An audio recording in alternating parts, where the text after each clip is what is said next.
some, it may be the legacy of fame or the luxury of fortune.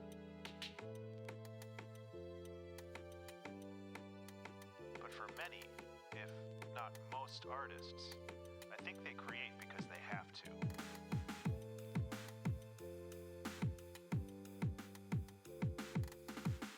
In the absence of creative endeavors, some broken part of their subconscious wells up and presses against other functions of the mind, disrupting them. This quickly becomes a curse as the desperate rattle of a painting or novel or album drowns out all other thoughts. Days or weeks are lost while plumbing the depths and branching ideas of possibilities. The torturous frustration as the clumsy body fails to recreate into reality the immaculate vision of the mind. But the highs, oh those highs, when art flows and you are a conduit for lightning. When knowledge, skills, and training finally align into a perfect focus, turning random, diffuse light into a hot, fast laser beam. This is the feeling of immortality, the feeling that seems to justify this brief, fragile existence.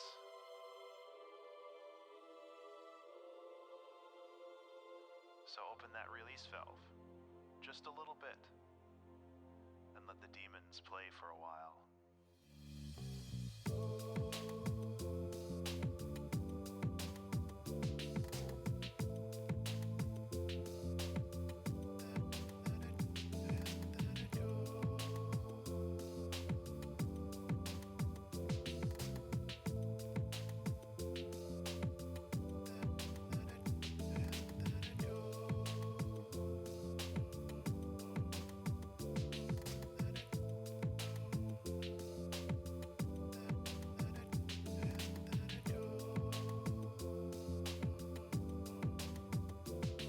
Oh no!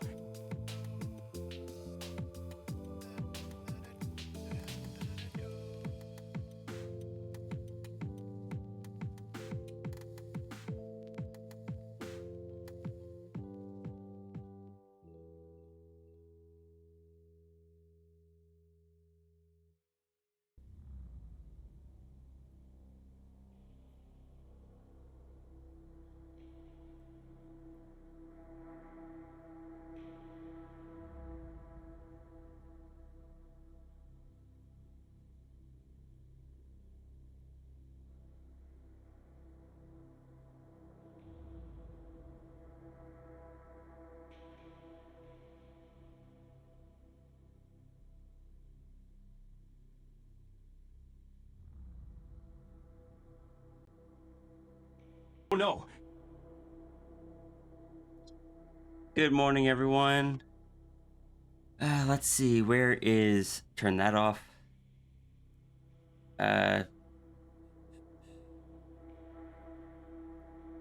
Close that.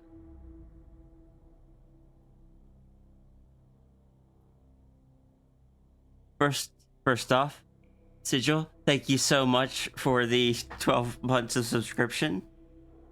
I have hydrated. I have checked my posture to the best of my ability. Good morning, Turga, Sigil, Mal, Runery.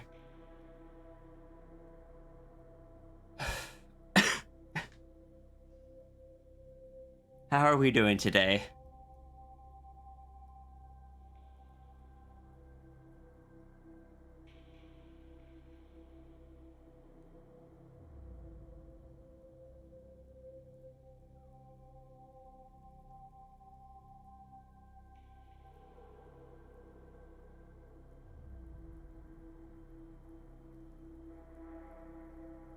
Sleeping and brain rot, but you're good. Sunburn, but doing well. I'm glad it's all asterisk, but doing all right. For me, it's I am in pain, but I'm doing well.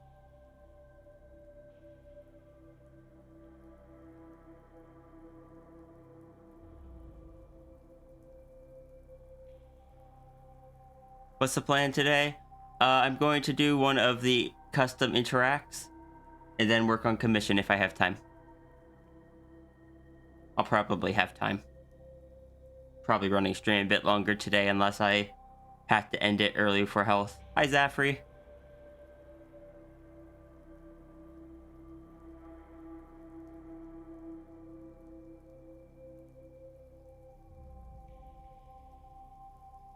Therefore, today shall be a very dragony day.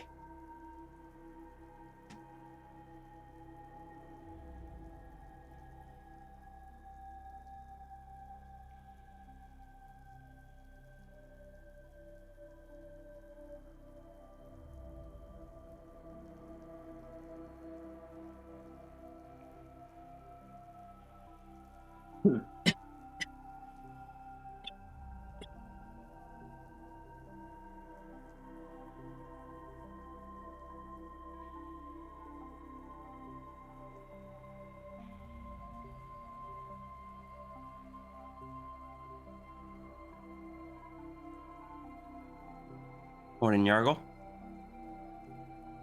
Warning to everyone. I am still sick. I will be coughing. I apologize in advance. I also feel like my voice is not the best today.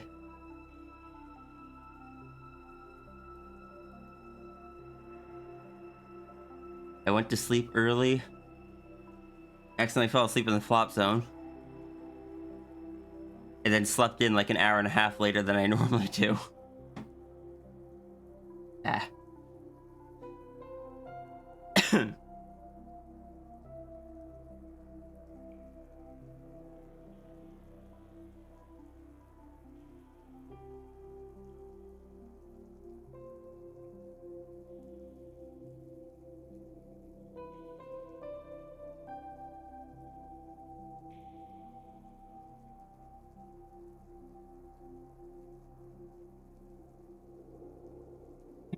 Rest is good for recovery.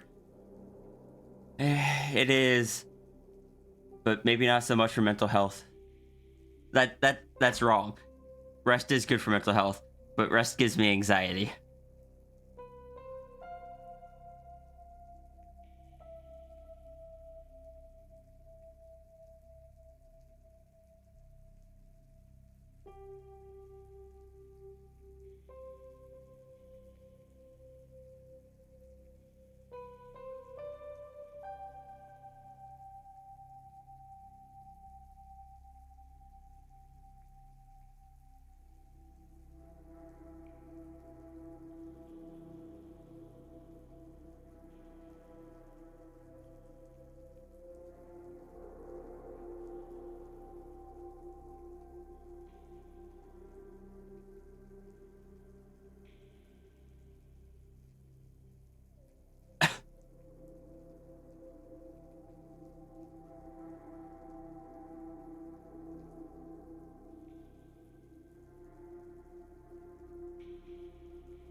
Why did the description come on again? No.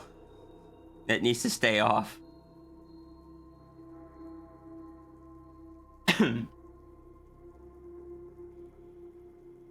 Dragon a dragon. Dragon another dragon. Is this gonna be the stick figure? No.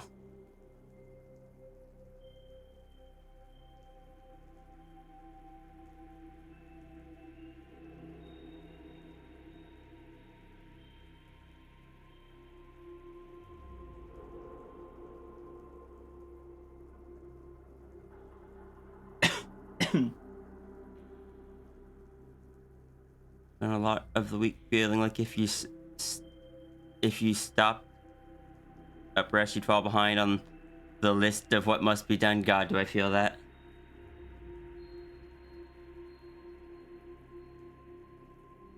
I have my brain.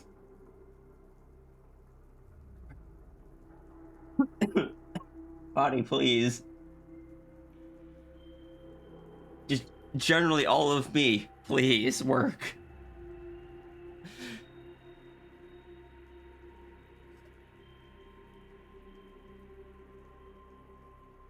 I would like to be functional.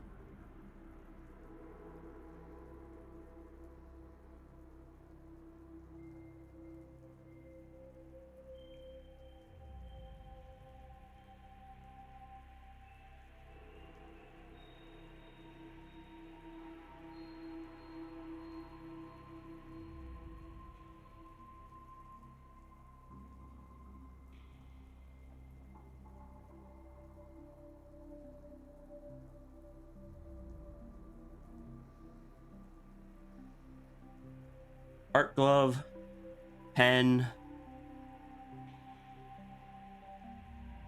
Got the physical things. Now we can try to focus. Attempt.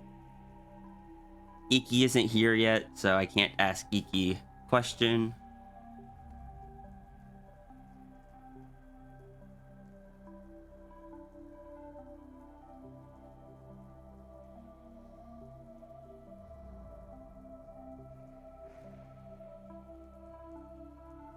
I still need to reprogram that. Morning, Diane. I'm surviving. I am surviving. I am simply coughing and experiencing a lot of leg pain.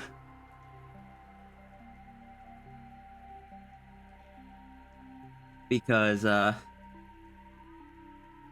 apparently my coughing is aggravating my sciatica. And frankly, it's miserable, but it's not gonna stop me.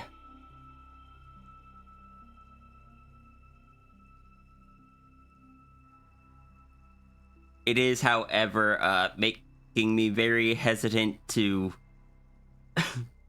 go to my day job where I'm supposed to be lifting heavy packages. Because I don't want my leg to give out on me.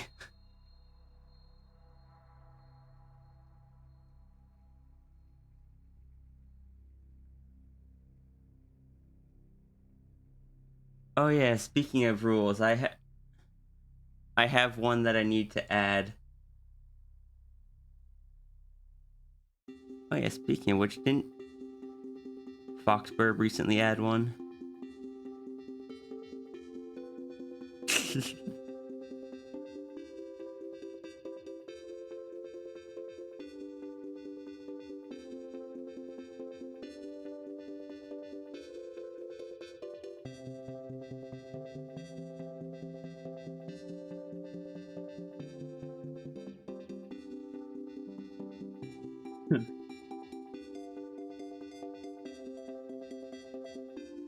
You know what I'm doing, guys. Everything's fine. Do not believe any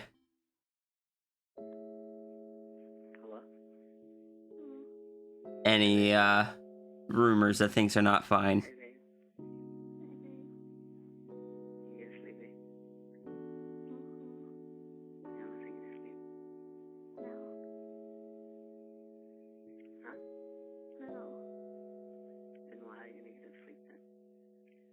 Want access to Kofi? I'm sorry, Turga. If you would absolutely like, in this situation, you may pay through like Stream Elements or PayPal direct, preferably like Stream Elements or something, so it will trigger the alert for me. And then just send me what you want, and I'll enter it manually, because I get the situation and the physical limits.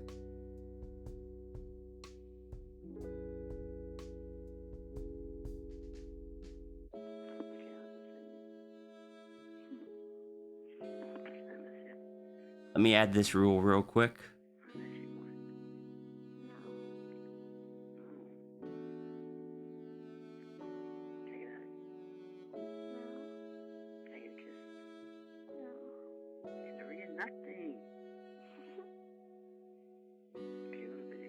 But, can I say,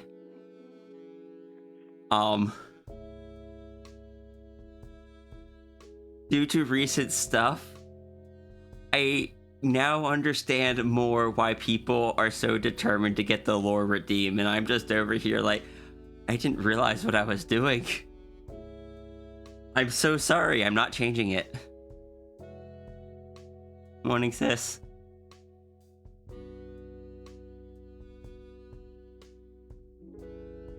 And yes, I did steal that fox rule from from somebody else. To get the what redeem? The lore redeem. It is 50k, and it is used to derail probably the rest of whatever stream I'm on.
What characters would I like to talk about? You have 50k, DDH, and you don't know what character to ask? I mean, it's intended more for if there's a character you want to hear about. If you go down to my below the stream, there's a link to my toy house.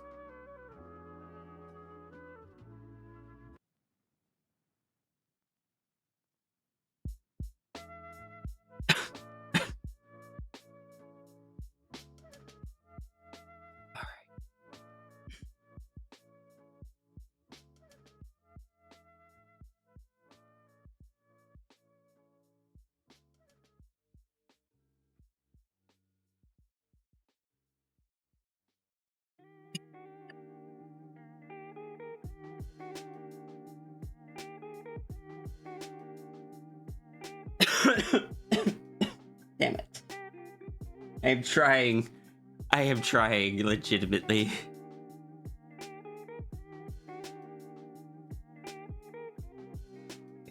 Okay.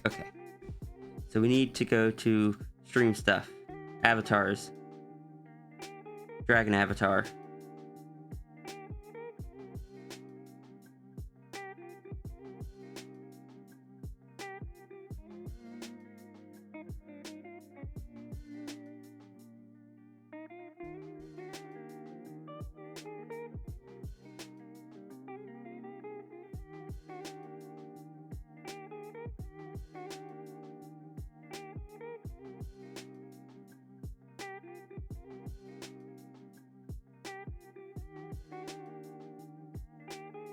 Use some crystal. Oh dear.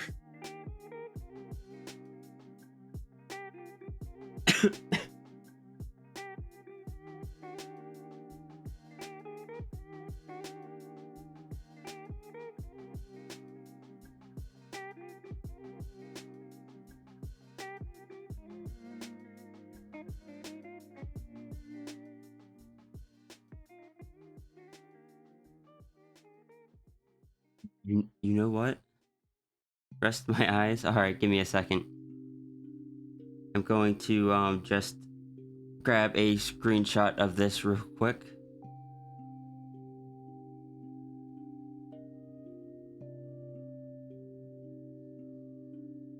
Chris,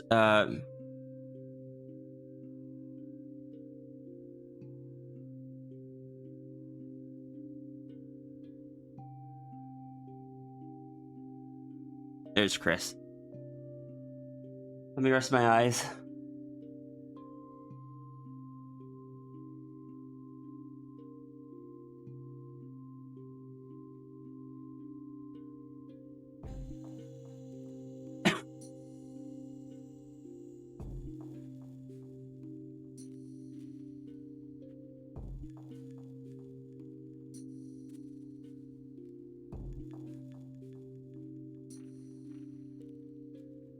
Also, I have hooked up my pedal again, so I can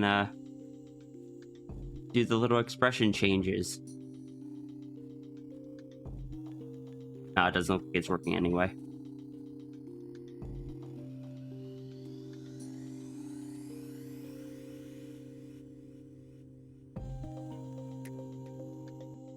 Never mind. Never mind on that part.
Hydrate. You like the description of he ages in real time? Well, I mean, like, a lot of people's characters will, like, always be drawn the same age.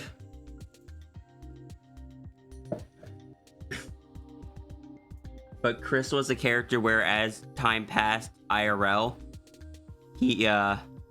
I had the character also get older. Because,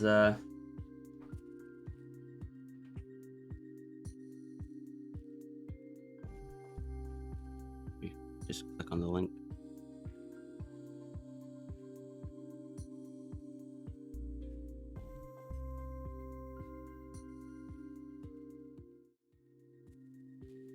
I haven't drawn him that much recently, but he went from being fairly young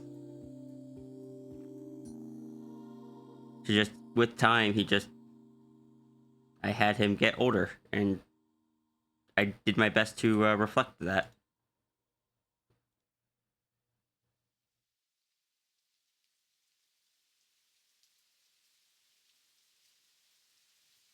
And over time, his hair would grow out, he'd get it cut.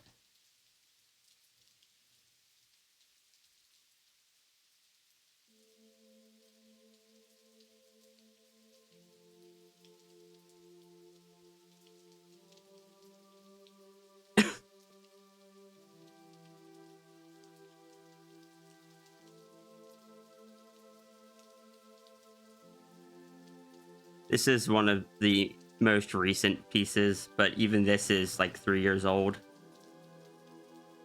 Because here his hair was already starting to grow back out from the buzz cut that he had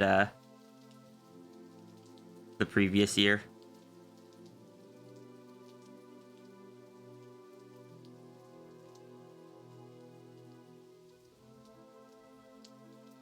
I got a lot of art of Chris over the years.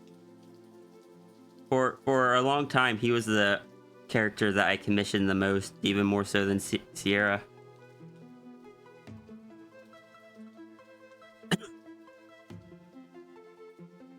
He was also the first character that I animated.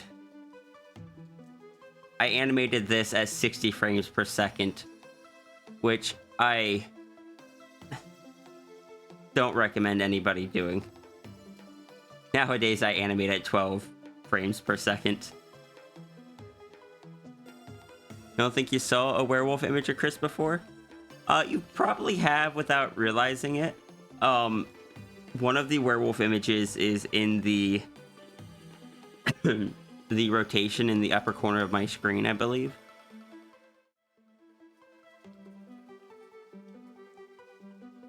We're on Sphinx now that I've gotten my dragon reference.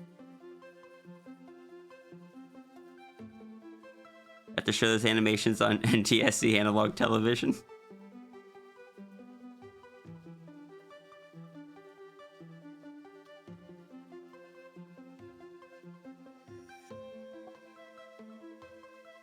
Here's some werewolf Chris.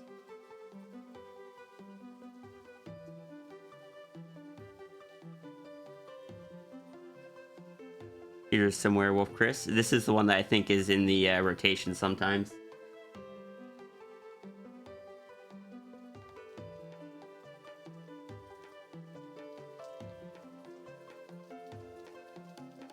This one's not great, but this is also a werewolf Chris. This is very old.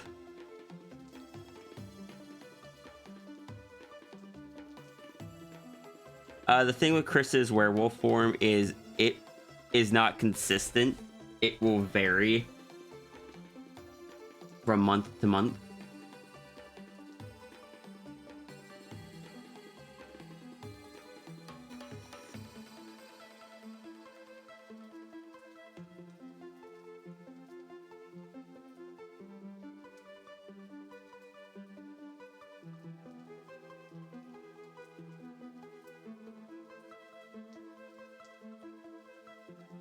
This was another Chris werewolf.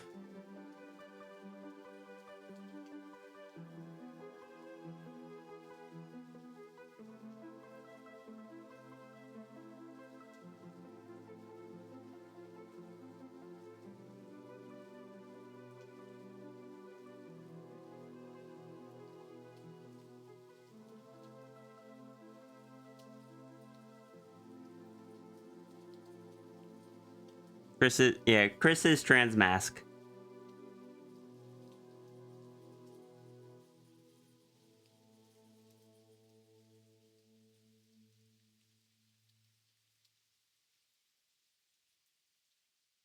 He doesn't generally have access to binders because of his wings and such. But I have drawn it a few times. Like in this one where he had a binder, I actually drew a like a cut in the wing here for the binder to go through. Even though that's not technically how binders work. I didn't know that at the time. Binders aren't something that you like connect at the back and can slip through.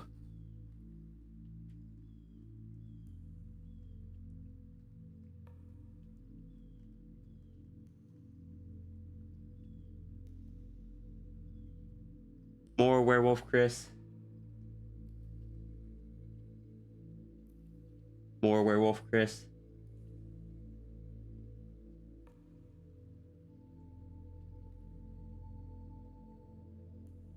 Some more werewolf Chris. These are all old sketches, 2018.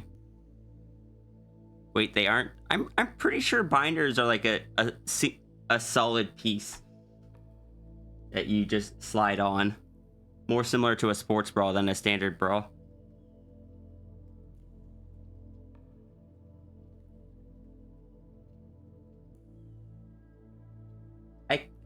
I could be wrong, but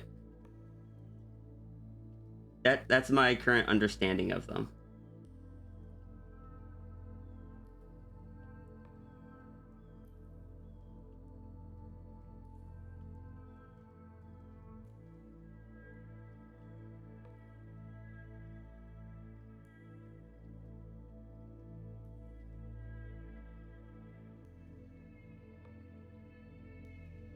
They're a bit like corsets.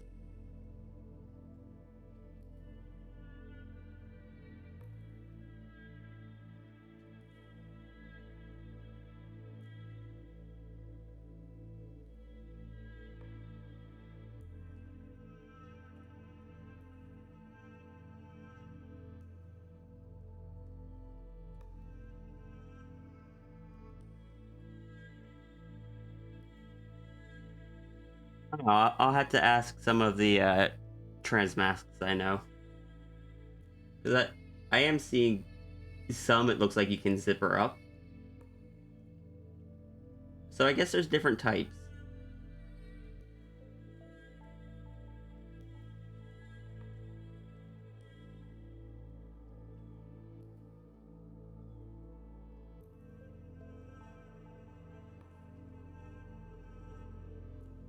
And I guess the ones I had seen originally were more of like the type that just slide on.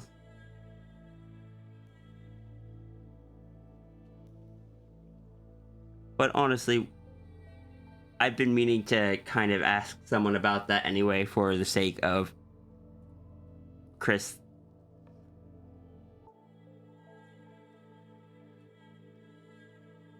But it's still one of those things where he very much would have to modify, like, do something with the wings in order to make even that style of binder possible.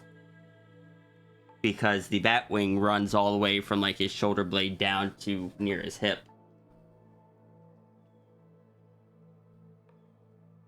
The bird wing is easier because it like bird wings connect just up at the shoulder blade. The bat wing is the more difficult one.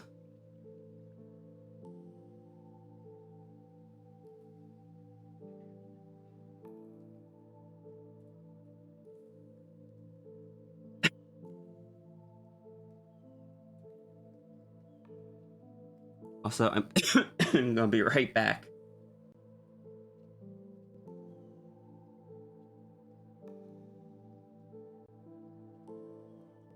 Actually, in response to that comment, Natani uses wrappings for a binder in the comic, which is something that is actually extremely dangerous to do IRL. In the comic, I know they're magical, but IRL binding or using wrappings like that is actually really bad because they can get tighter over time as you move, I believe is the reason. I found this out because I actually drew Chris in chest wraps like that at one point. And then I got told that that is actually incredibly dangerous.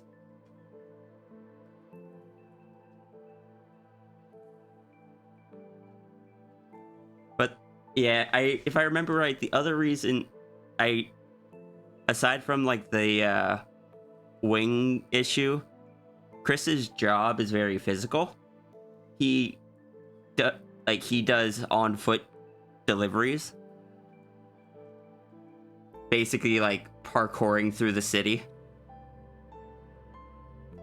And I don't believe you're supposed to do like a lot of physical activity with a binder on, because because it's putting so much pressure on, it can mess with the breathing. But again,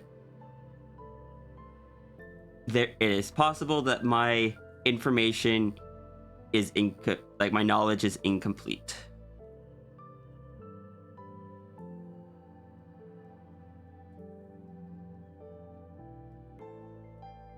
Like,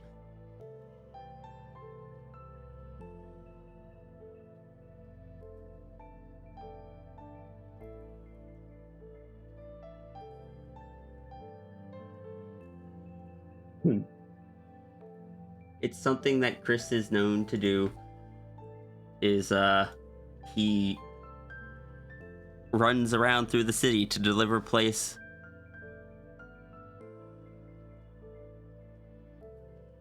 He runs around to deliver mail to places that the normal delivery services can't get to or won't go to. So like here you can see he's just like hanging off the top of the building to get to a higher floor.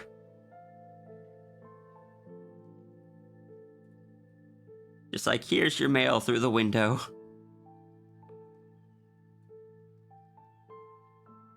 His wings can't fly because they're the two different types of wings. They don't sync up well enough. But they do allow him to jump further. Like he can jump higher, glide further, and just by like pushing off the ground with them in a big flap when he jumps, he can, using them to just extend the distance, as well as softening a landing. So he can jump from a pretty high height and use them to cushion the fall. But also his werewolf form doesn't like, he can, depending on how close it is to the full moon is how much influence the werewolf form has. It gets stronger but less controllable closer it is to the full moon.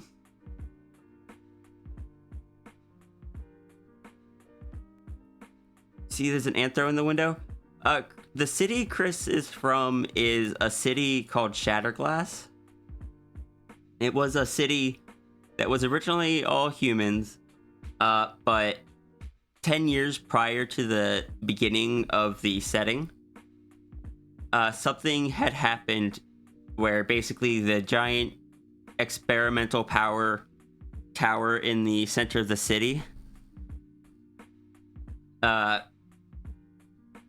it basically exploded, and it was a experimental energy type that was basically magitech, combining magic and technology in a world that was not previously familiar with magic. They didn't know what they were doing, and basically that had an effect on almost everyone in the city, and anyone that had been there at the time had gotten some sort of curse, as they called it.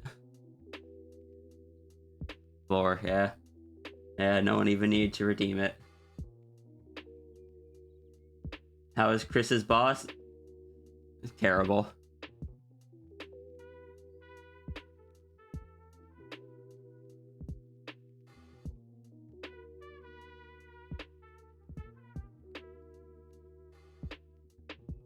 Chris's boss just treats him so poorly.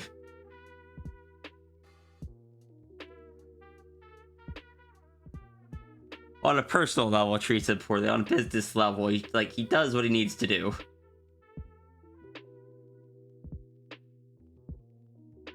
But he heckin' misgenders him constantly.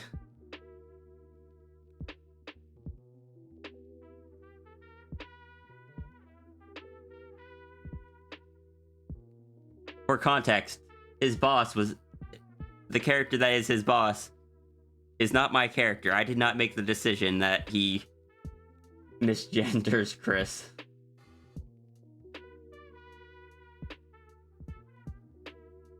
God damn it.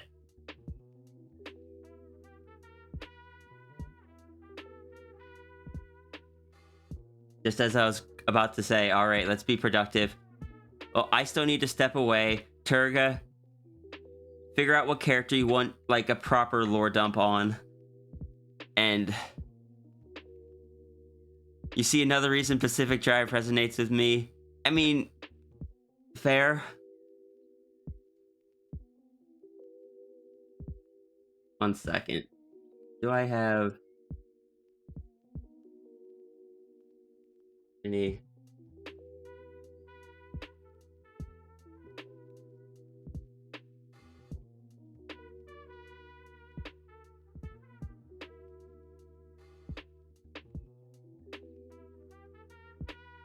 Oh, hi, Iku.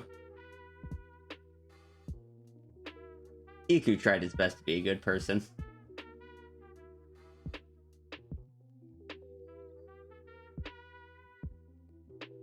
Was he from that forum I mentioned the other day? Yes. Yes, he was.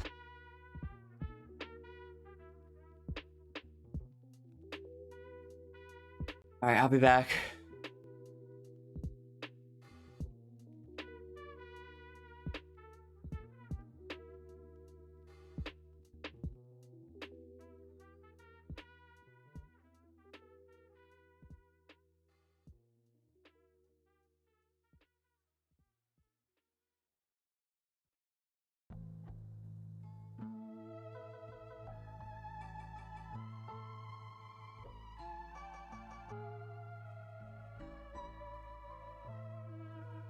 Black racket money stays at home. No more mafia, police, mayors, senators, judges, or presidents. It's our money up here. Let's keep it.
I'm back.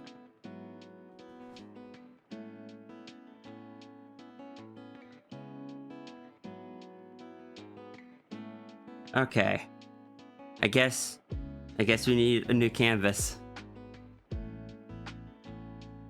Alright, let me create a bookmark here so I can highlight this lore redeem later.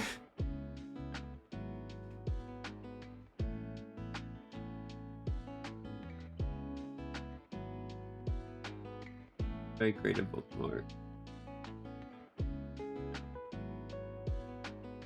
Add stream marker.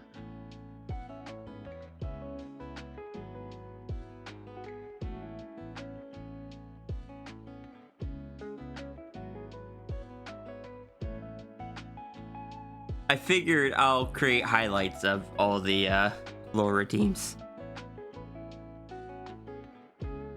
Alright, so you want to hear about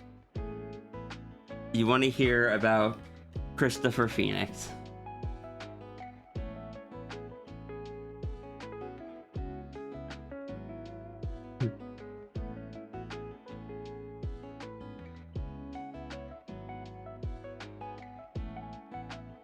Christopher Phoenix.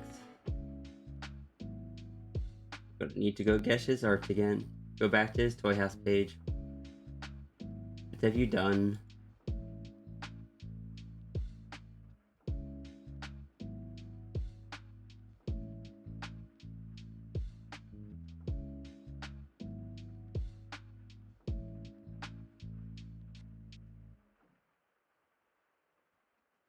Need Chris Phoenix. Which highlights are permanent, right? Yes. Which highlights are permanent. That's why I want to do it. Alright, so Christopher Phoenix. My angry little trans mask chimera boy.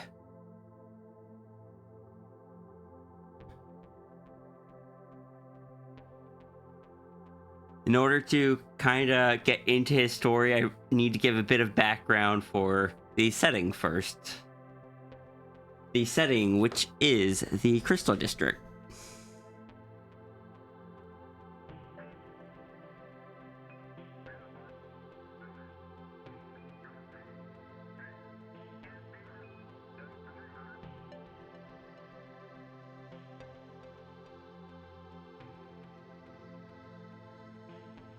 Okay, so the Crystal District was the site that I ran back several years ago. Originally, it was started by someone else as a site called Galaxy Void. They then redid it with a time skip into a site called Revolutionary Realm. It wasn't very focused. I had a whole lot of different settings, but it was the only kind of roleplay area that I was on. Eventually life happened. She needed to move on. I got permission to kind of carry it on as a spiritual successor. I did not want to just do what they had done. I kind of just took a few specific settings from it and limited down to just that. That way things felt more compact. Things felt more compact and interconnected, and there wouldn't be settings where there's only one or two characters and no one ever went there because there wasn't enough activity there. So the setting that the site is named after the location it takes place in. The Crystal District is an island, basically. Just pretend this is an island. It's mostly surrounded by mountains.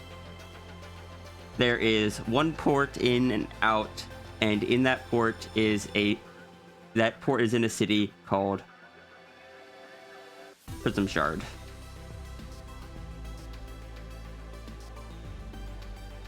Further in is a city called Shatterglass. Looking back now, these are names that came from the original site, but Shatterglass is a really ominous name. Because on the original site, it was just a normal city. Who names... Like, that's just foreshadowing its downfall. When... Originally, Shatterglass was the only city. Prism Shard built up afterwards around the port. But Shatterglass was originally built specifically to test out this new type of power. The reason for that is why they're here in the first place. The site took place, I think it was 200 years after humanity had settled on a new planet after having left Earth. Basically, humanity had destroyed Earth and found a new planet, and when they went to this new planet, they did not take the future tech that had destroyed the original planet with them. And they limited it back to what is basically modern tech. It was my justification for why it was on a different planet, but with like modern Earth technology and had Earth references. I had to figure all that out retroactively. But they got to this planet. Shatterglass was set up to test out some new, more friendly power sources, and using these crystals that they had found. The crystals held magic. They didn't really know what it was. Magic wasn't a thing on Earth. But that was how that was what the city was there for. Shatterglass developed over time through like different rings of the city. I didn't know it at the time. That's actually not an uncommon way for cities to naturally develop, because the power source was actually a wireless power source, and each ring was like how the range of the signal as they improved it. And it was originally just like a testing city. Over time, though, it turned into an actual city, yada yada. And then around the year 200, the event happened. It was just called the event. The tower here exploded. They aren't sure why. All they know is that that was their main source of power, and its explosion caused the curse to spread over the entire city, and that ever since then, nobody can approach it, because it is basically a, if you get too near, if you've played Pacific Drive, it's actually a really good comparison. Anywhere near the tower is basically instability zone. If you go in there, it is like even machines can't go in there and survive. They just immediately just degrade, fall apart. It's just nothing can go in or out. Death zone, yeah. And a lot of the people fled the city. So the city was left with like a third of the population that it had left over. Mainly the people from the outer rings fled because they were the ones that were least seemingly unaffected by it. And they all fled to Prism Shards. So over time, they had to kind of limit what they had. Because using the backup power sources they had, the city kind of became limited to, or got split into 3 different sectors. The inner rings, which is that red death zone. The middle ring, which is where most people lived and is where the city focused their continued efforts and stuff. And then the outer ring, which is mostly abandoned and kind of just filled with like, the people that are there tend to be the ones that are like criminals, people that can't afford homes in the middle ring, basically just occupying the abandoned buildings that are kind of there's some power there, because there's some power that's just kind of spreading out from the middle zone. But that is how the city was when the site started. You got those 3 zones. Chris, it was someone that, Chris was created as an example of someone that would be particularly affected by the zone. I created him as an example, and he was originally just gonna kind of be a one-off character.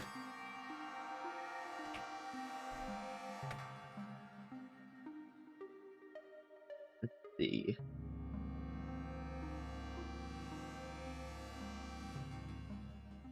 Saving that one, just because that one's cute.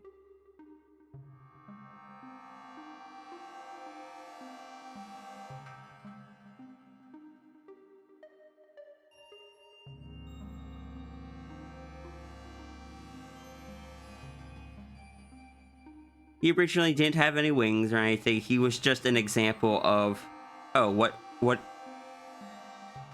is a more extreme example of what the city could do? He was a demonstration. And originally he, his gender was something that had been changed by the city, and he had been born male, or assigned male. But with hindsight, I have retroactively just, he's trans mask. But he is someone that had particularly strong changes, and the reason for that being that he had actually had closer contact to the internals of the tower than most people had. His parents had actually worked there. They were some of the scientists that worked in the tower, and it is also for that reason that he lost his parents during that explosion, because they obviously had been at work. Unfortunately, it also meant that his old home had been in the inner ring, which of course you can no longer access. So it was during that Chris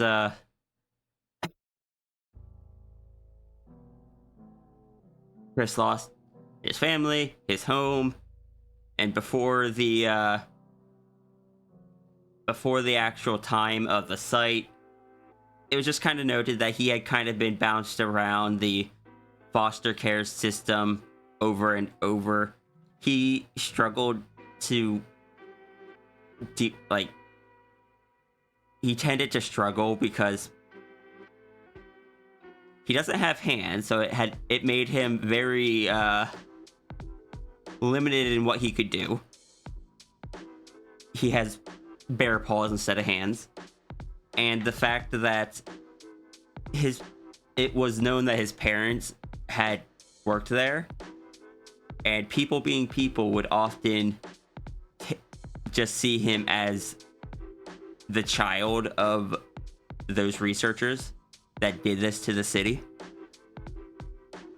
So he kind of dealt with a lot of that. Let's see. That's kind of where he started. Morning, Zushi. Hope I'm feeling better. Not particularly, unfortunately.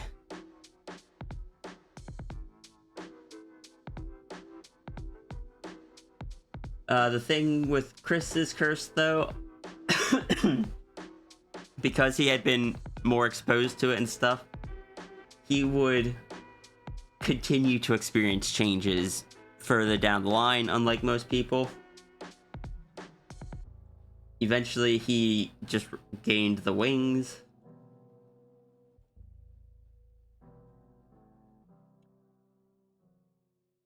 I feel like I've gotten so much better at drawing wings since then. This was back in, what, 2014?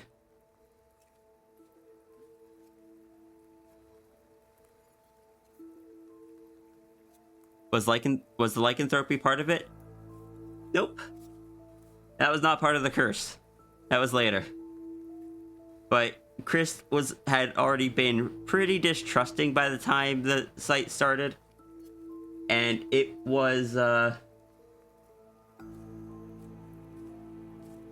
he kind of didn't expect anyone to want him. But that did kind of change when this guy, who I don't know how to draw, or I didn't know how to draw at the time, he adopted Chris. And got very protective of him, but this guy's a criminal, like very much so. And that ended up rubbing off on Chris. But this guy's also a werewolf. Which, you know. But it was one of the... After a while of actually seeing that this person did care for him and was protective of him and wasn't just going to abandon him once they realized he was kind of like not very functional, he actually started having trust in them.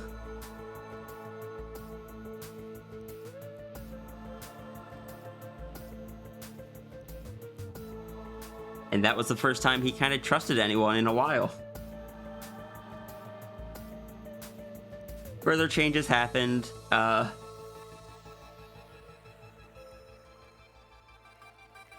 Chris gained the signature, like, paw at the end of his tail, which at this point still didn't turn into a hand. That kind of came later. Like, at this point, it was just a paw. This is also the time that I was informed that finding the chest with bandages is particularly unsafe.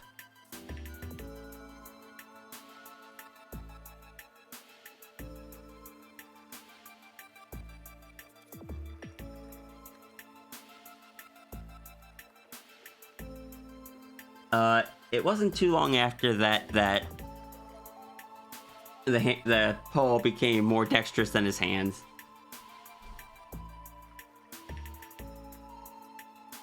He made friends with 2 other people that had also been cursed. He met Ryze, RHYZE, I think it was.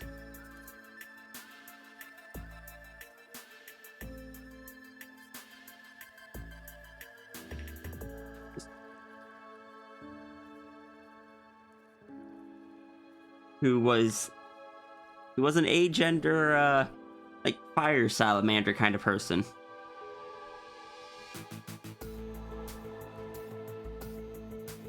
And he met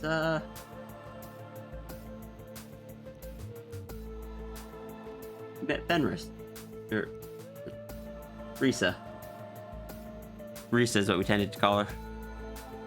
Who had a mix of snake and deer in her, and was someone that was kind of similarly teased and stuff. And Chris got very close to them, especially Risa.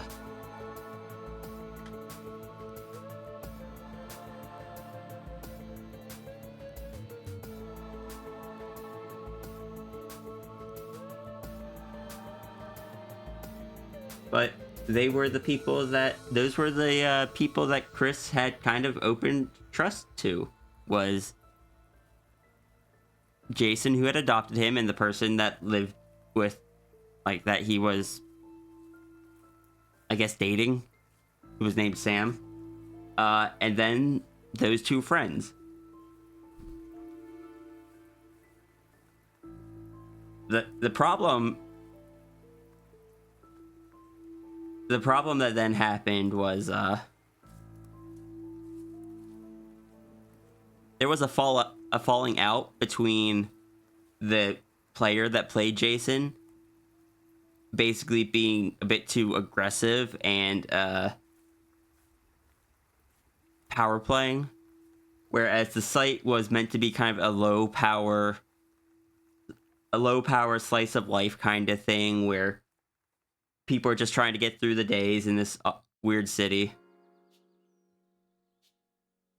He was being played as far too powerful and stuff, and we had to kind of step in. I also just realized something. I should specify that it's not... Actually, no, that's not important. Just note that Shatterglass is the only city that was cursed. Prism Shard was not. But because Prism Shard had the only port, and thus only way in and out, it left those in Shatterglass kind of stuck with no real way to leave and no real contact with the outer world. But yeah, that character, the players had the falling out. They chose to leave the site, and that caused Chris to get abandoned once again. And we didn't know that the players were going to come back. And in character, that caused Chris to basically just wait for them to come back all the time. The person named Sam liked music, so there was a lot of music just taped to the walls and stuff. In that time, Chris kind of had to learn to fend for himself. The place that they were living and where he was staying with them was in the outer ring because of them being criminals.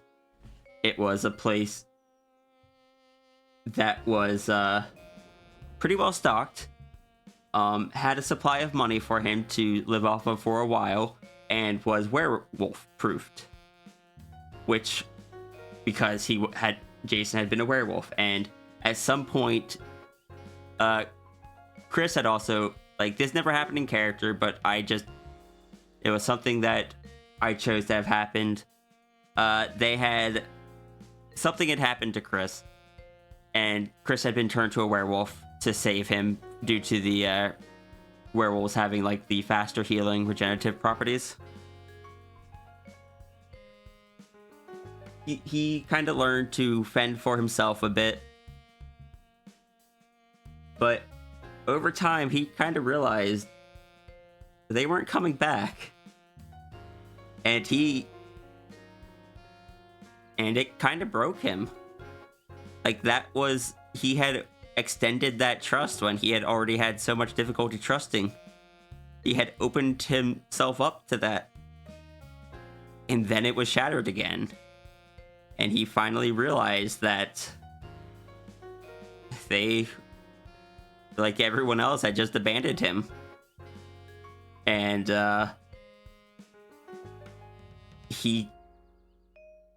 it kind of festered in him and turned it into a hatred. And this was basically a follow-up to the previous piece.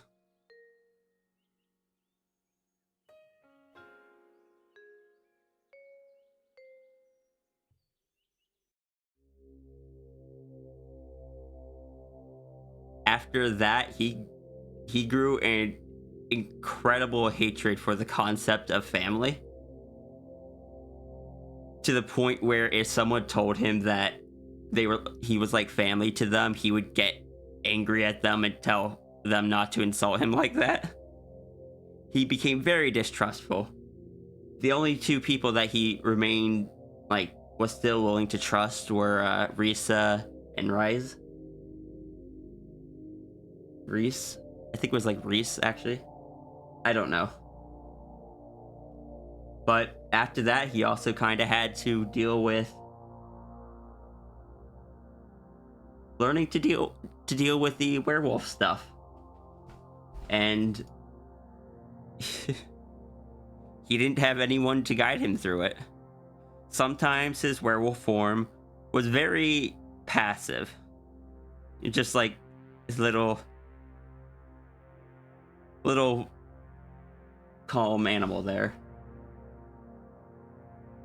Other times it was much less passive.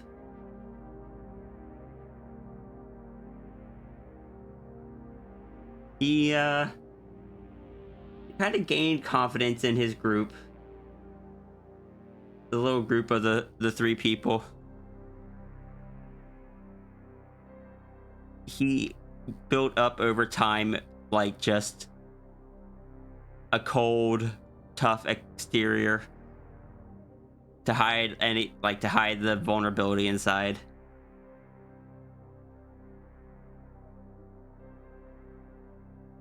He has no control over it. He definitely didn't back then. Over time, he's gotten more control over it, but as I mentioned earlier, the closer it gets to the full moon, the harder it is to control. And he will always shift on the full moon.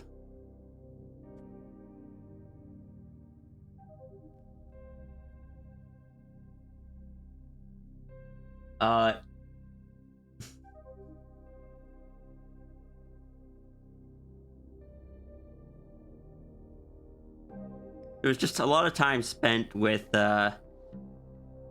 Chris and those two other characters. Especially Risa, like I said.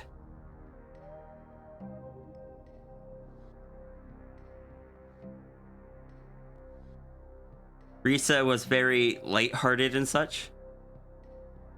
Missing little bits and pieces because stuff going around. Oh, no worries, no worries.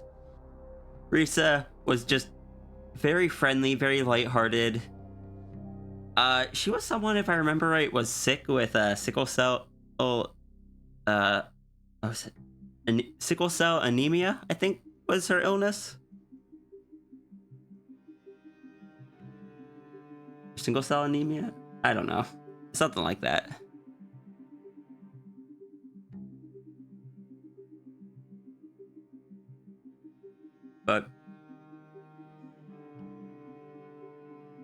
But that was just, they were the only people that he opened up to. Going through the art here, oh yeah. Again, originally Chris was born male but changed to female from the curse. But I retroactively made it, or retroactively he's just trans mask. Also, I am noticing that he is drawn extremely flat here.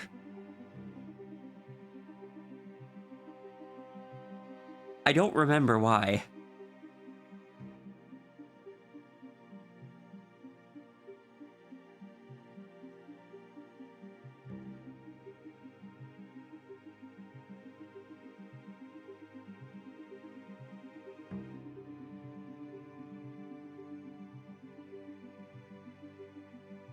Oh, no. I think I... Nope, I do know why. This was after the fallout with one of the other people in the site. And this was... as an attempted kind of like apology I was like, okay, what if I just make Chris just a guy again? Remove that aspect of the character, and that's why he was drawn this way that time.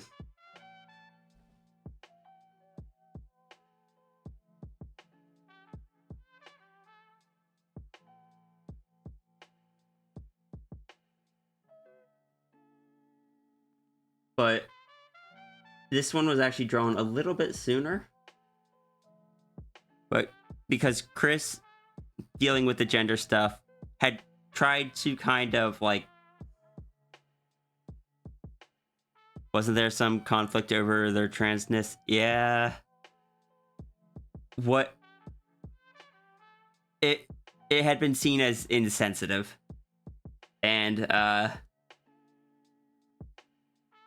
I didn't realize why at the time, that it was because of me exploring gender stuff through Chris. But when they brought it up, I had refused to I had refused at the time to change Chris to just a trans guy. Or just back to a guy or whatever.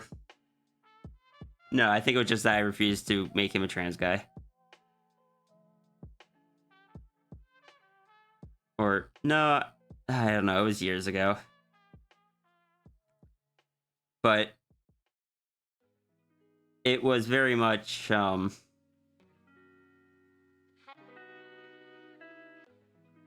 it was related to that. So this was me attempting to, fix it, but part of the thing I had been doing with Chris at the time, because I knew several trans people back then, I was trying to kind of portray him as a more grounded post gender change rather than following in a lot of the tropes. And like at one point, as after being changed for a while, and he kind of tried overcorrecting instead of hiding it, he tried to lean more into the feminine side, wearing feminine clothes, to see if he could if it made him feel more comfortable. A lot of the drawings of it, but that was something he had been doing. In the long run, it didn't make him more comfortable, and he kind of gave up on it. But he was trying to like, all right, if I'm gonna have this body, let's see if we can at least make it look good. And he eventually he kind of just fell onto like crop tops and stuff.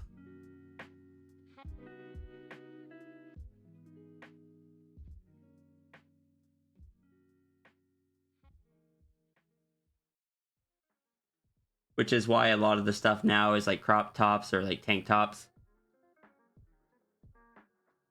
He'll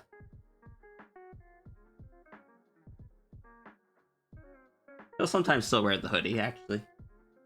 Or like a jacket or something.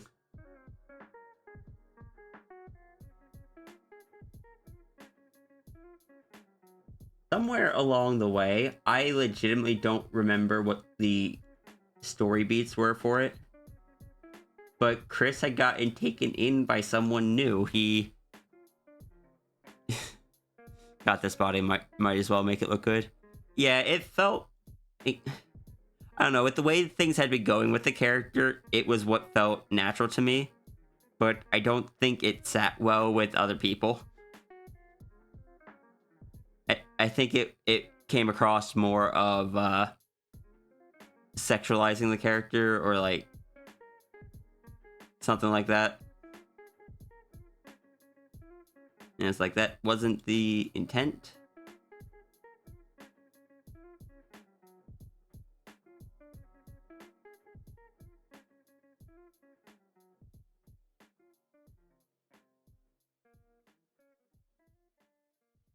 I think if I remember right, what of the two people that had been on the site with me, one of them continued being friends with me for like half a year after. Probably a bit less. But because the other one had one of the characters that... I don't remember all the details, honestly. But Chris kind of ended up meeting someone new that he ended up living with. His name was Howell.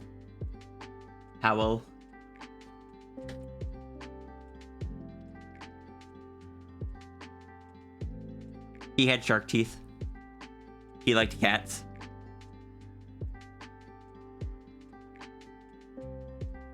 And Chris is just over here. It's just like, another cat? You know I'm a werewolf, right?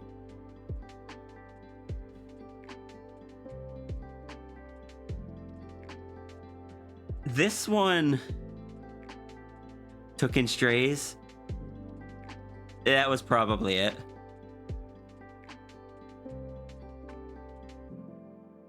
This one I don't think ever had a falling out in character. I think this was just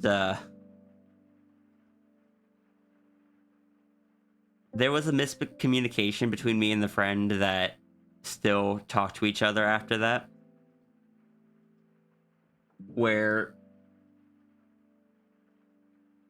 I misunderstood that me attempting to still communicate with them was just causing more harm than good. And so I stopped. I thought that was for the better.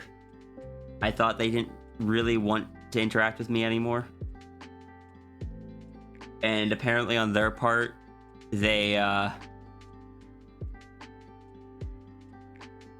They were just waiting for me to respond and were hurt that I never did.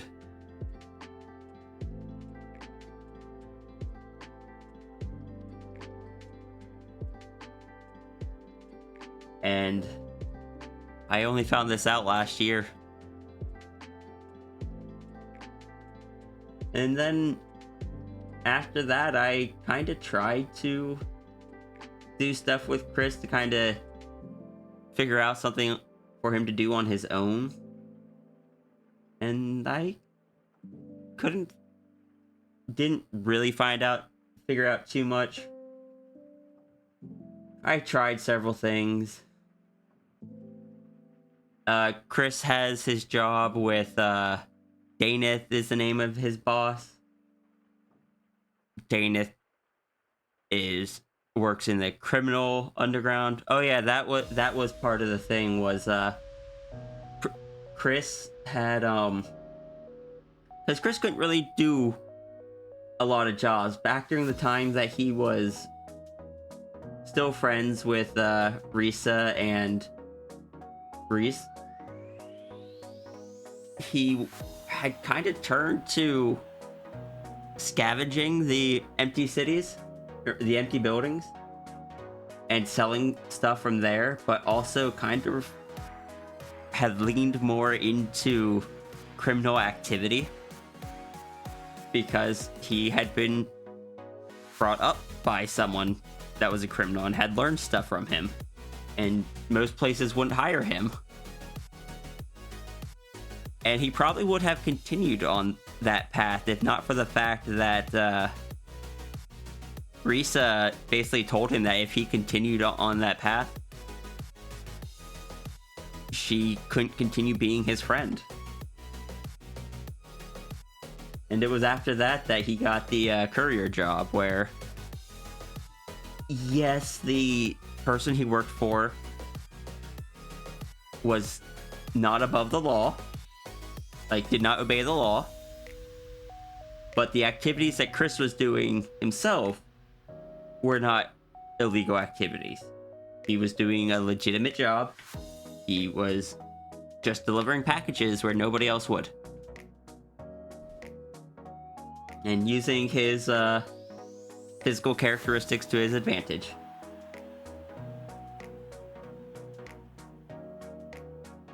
He... Also, I need to be right back real quick.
Okay, I'm back. Sorry.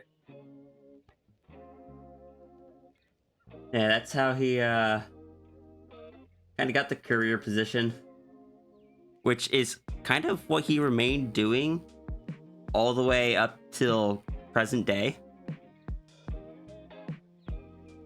because he could use the enhanced attributes. His strength and endurance had been enhanced by the werewolfness. The wings let him travel in places that other people couldn't as easily. And he is short. He is like 5'1", which meant he could kind of tuck into small places as well. He is very strong for his size, though.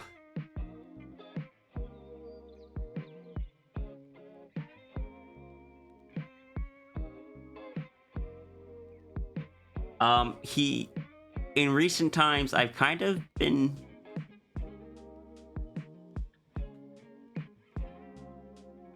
like working on the idea that he's trying to get out of the Crystal District, which, as I said, isn't easy to do because of being trapped in by the other city. The other city, which, by the way, has a strictly human-only policy because they are terrified that it will spread. So anyone that gets caught in that city that is affected by the curse gets captured and basically contained within the laboratories there. Can he fly with his wings, or is it more just gliding? He cannot fly with the wings because he has one bat wing, one bird wing. They don't function the same way. But he can use them to boost his jumps, soften his landings, or glide short distances.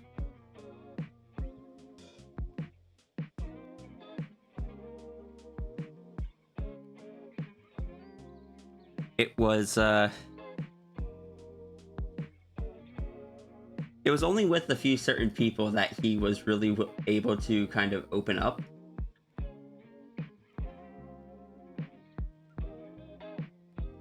Or just be silly a bit.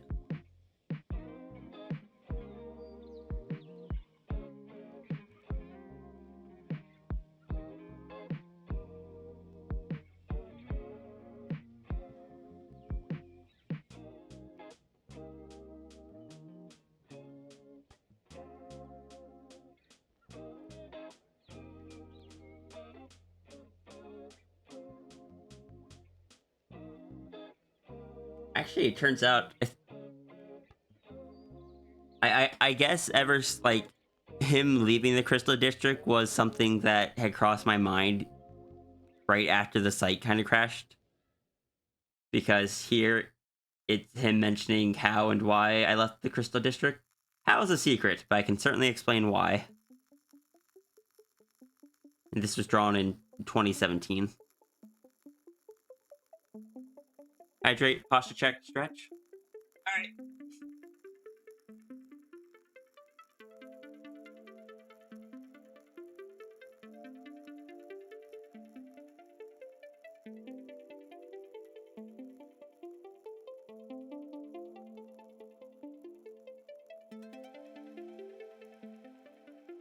But good morning, Chimera.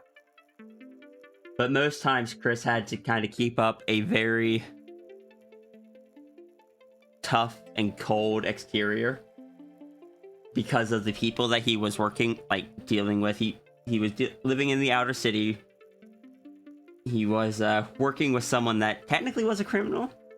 And a lot of the people he delivered to weren't the nicest.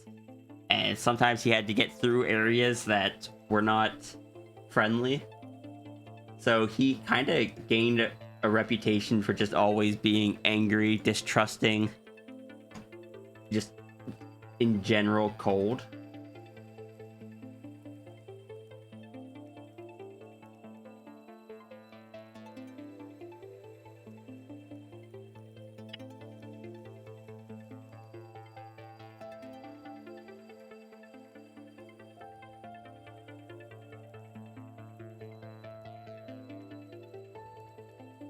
So you got like, he would use the werewolf form to his advantage quite a bit. Also, he picked up gardening. He likes growing plants. He's just not very good at it.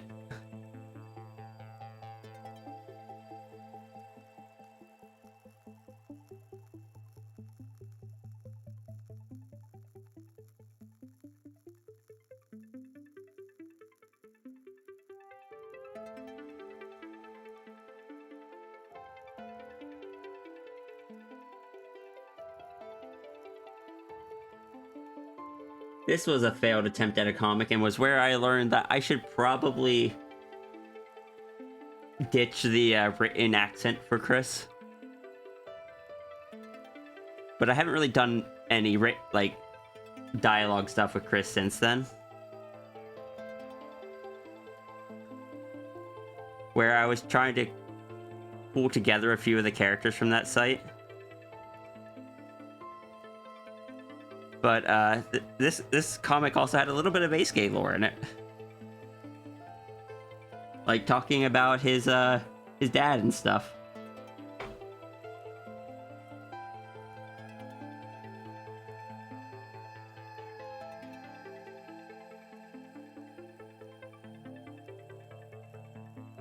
If I ever redid this, I would definitely write it out without the accent, because I had fun trying to write the accent, but it was not, did not make for an easy read.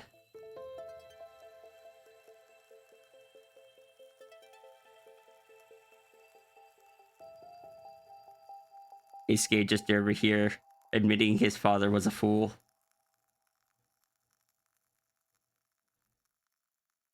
Chris just being very untrusting.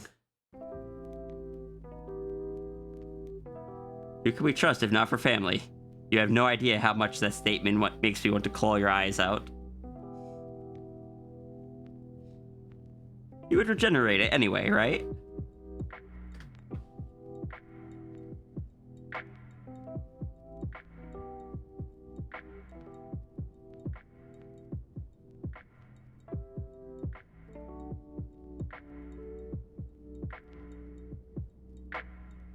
So they are in the same universe? Yes. Chris, Ace-Gay, Nameless are all in the same universe of the Crystal District. And Zane. What's the connection offline channel redeem? It's fluctuating. It's currently broken.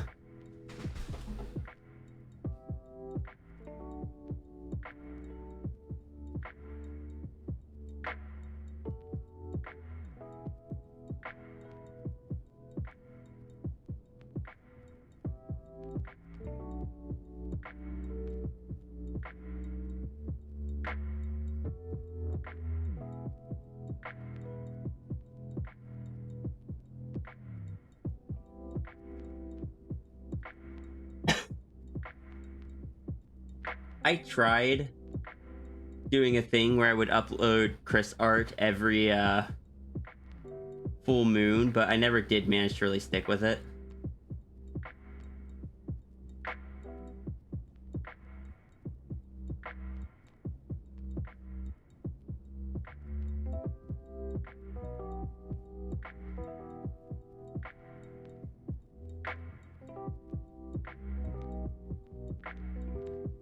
As some very early Terrified Chris from 2014.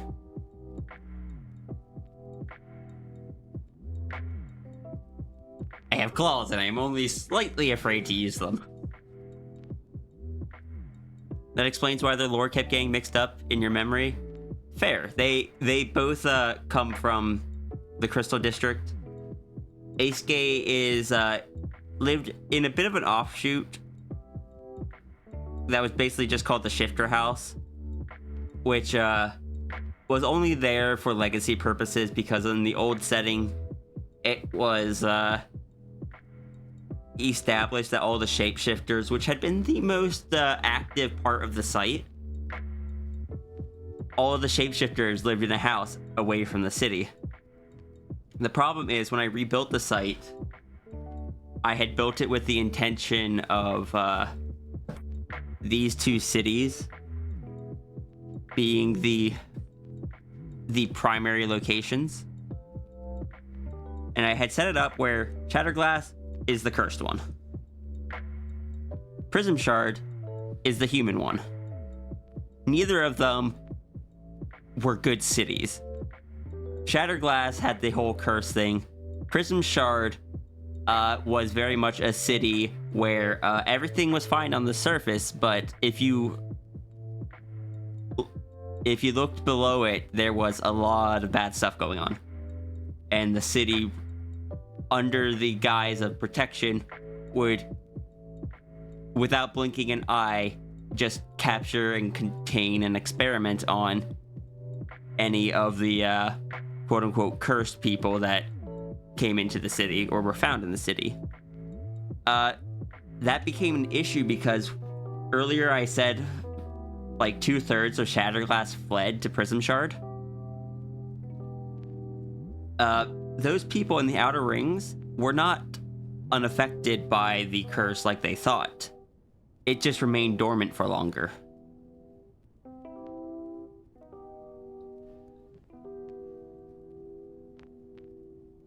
And over time, it would start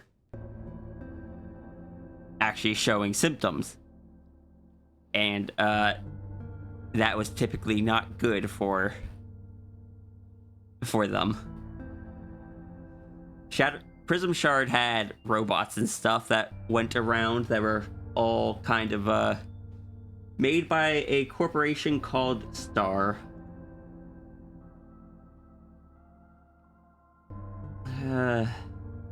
I don't remember what STAR stood for. It was an acronym for something.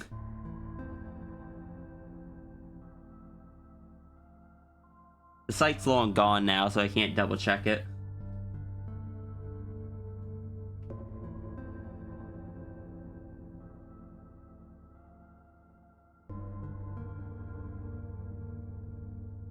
Wait. Here is Iku. Corporation. Must be the good guys. Well, it started with good intentions. It was started by this guy who, was slowly becoming clockwork. His name was Iku. He was the original head of Star before he was kind of, deemed to be going insane and was kind of pushed out of power. But because he basically built the place, they couldn't fully get rid of him. So he just kind of hides in the place and goes out just using remote control robotic bodies. The one he was using at the time was just like a quadrupedal dragon robot. But he had a mask covering his entire face that was just kind of part of him. Just due to his changes, because he was someone that had been affected by the curse, and his original goal was to try to help people. He was a robotic genius. He brought in people from all over the globe to this science place. Fell from grace and all that. Other people got control of it, but Star basically ran the city, and now it just kind of is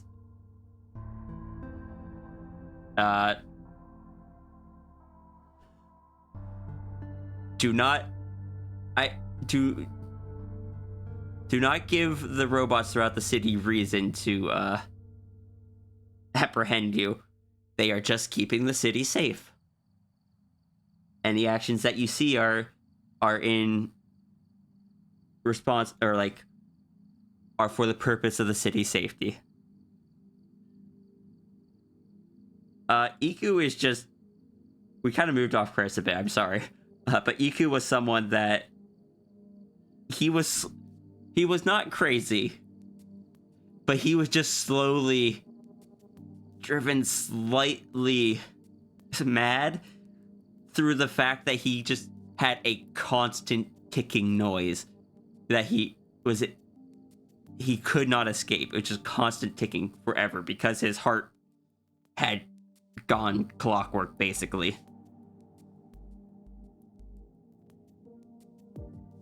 Oh yeah, I forgot. He has to actually wind up his arms.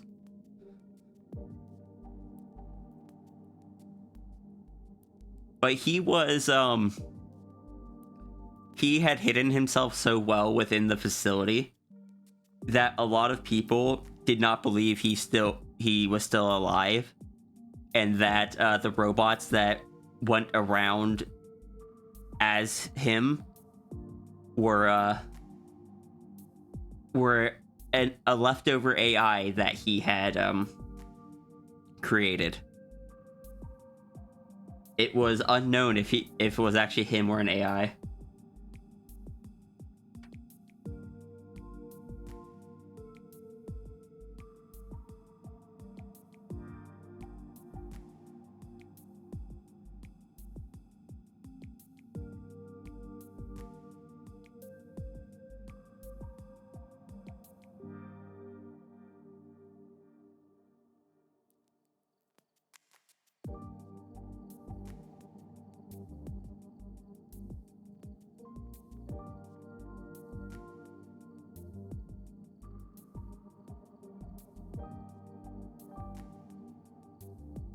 wonder if he could replace parts once they've gone clockwork. Maybe. But the thing with the clockwork ones is they were out, like, one, they were outside of his area of expertise. He worked in electronics, like digital machinery. Even got Okami. Yeah, that's one of the 2 pieces I've gotten from Okami is one of Chris.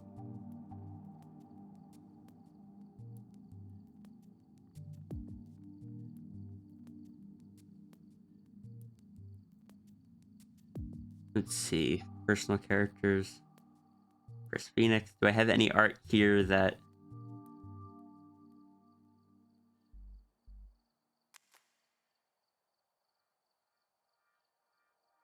One of the first commissions I got of Chris, and it's the group of 3 here again. Now you can see the other 2 in color.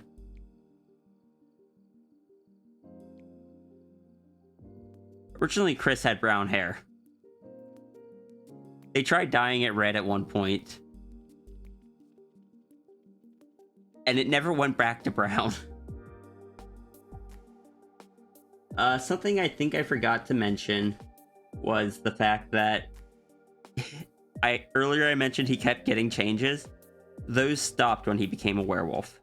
And that was the primary reason I wanted him to become a werewolf, was to kind of like...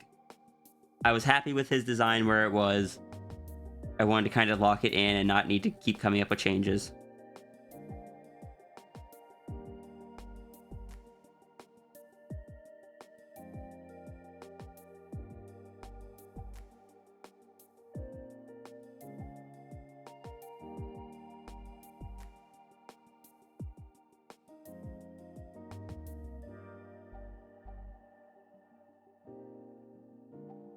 See what drawings I've got.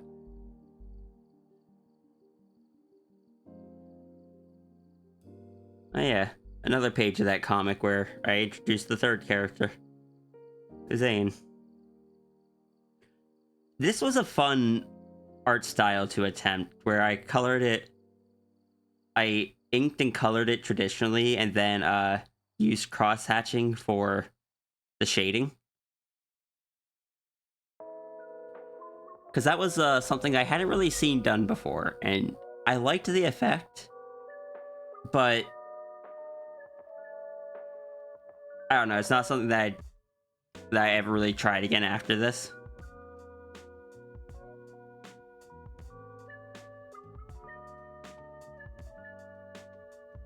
Basically, the werewolf took over the changing part. Yeah. That was for lore reasons that were never really explained.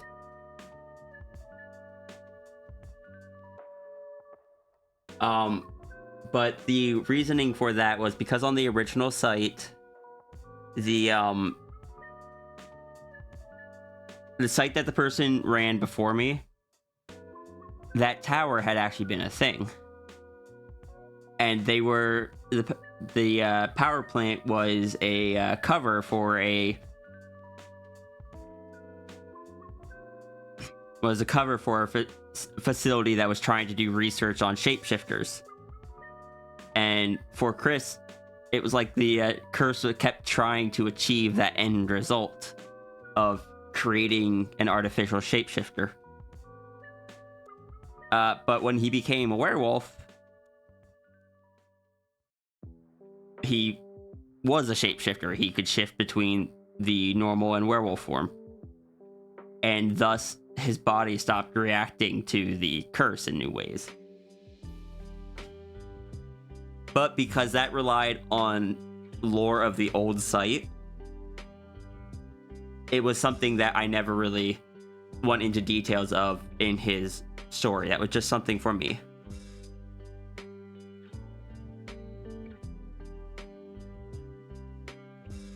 Here's some more werewolf Chris. Fun fact, Chris's claws are made out of diamonds. Or are made out of diamond. That's why they're blue.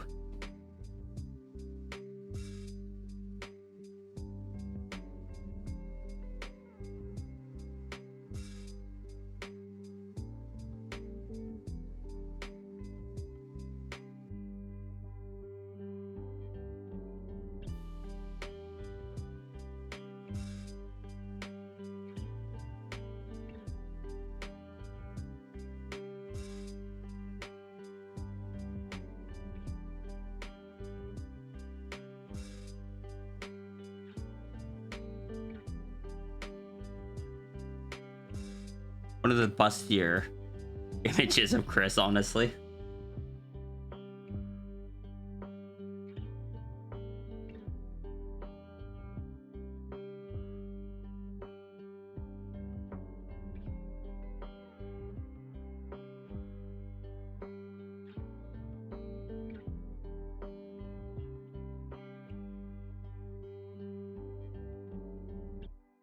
I still really like this one.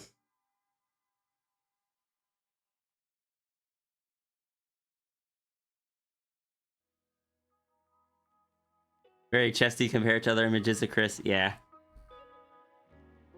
That was basically a donation doodle kind of thing where you pay the amount, you give the character, then they draw it, and not kind of a back and forth of like, hey, can I make this change? Can I make this change?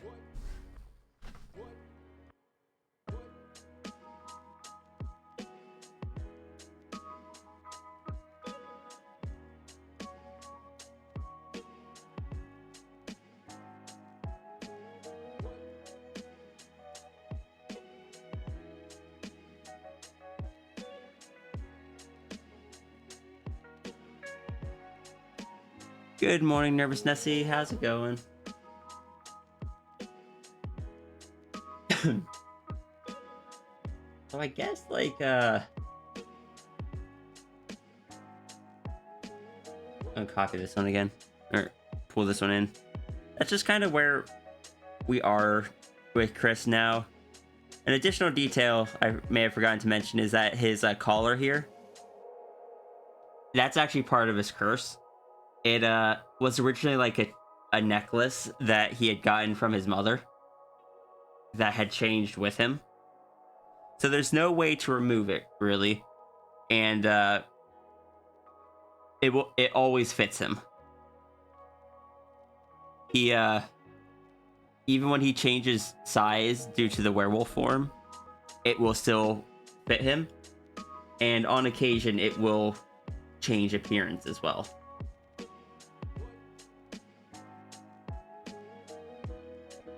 I have an example of that I had pulled up earlier, but I'll pull it up again.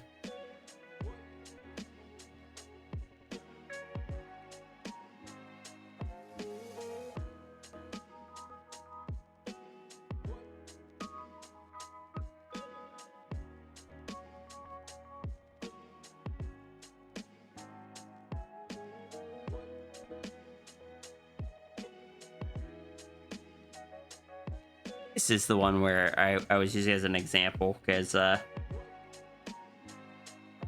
occasionally it gains a different appearance. Like here it gained the spikes on it.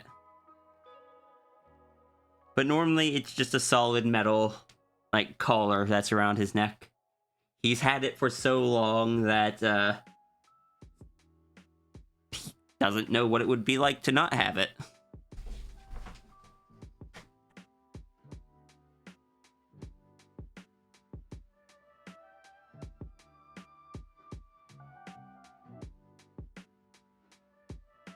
All of his changes, if I go through the different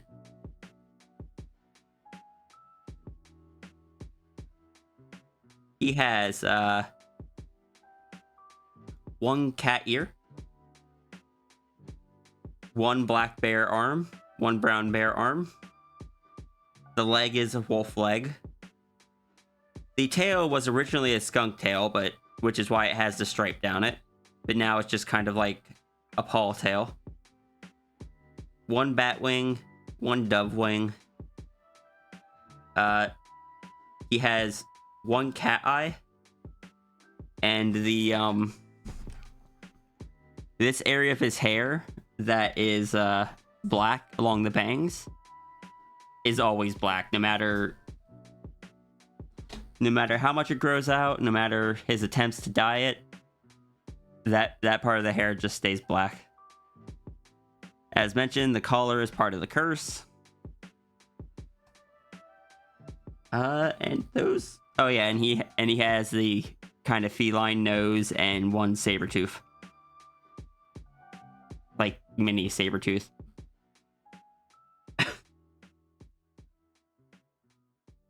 That's not so much like a snaggletooth or anything, like artistically. That tooth is just much longer and always kind of sticks out.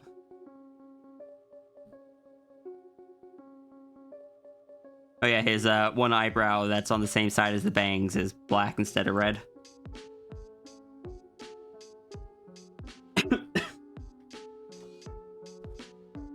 It took me a while early on to like really memorize and lock down his different, like, where each part ended and began.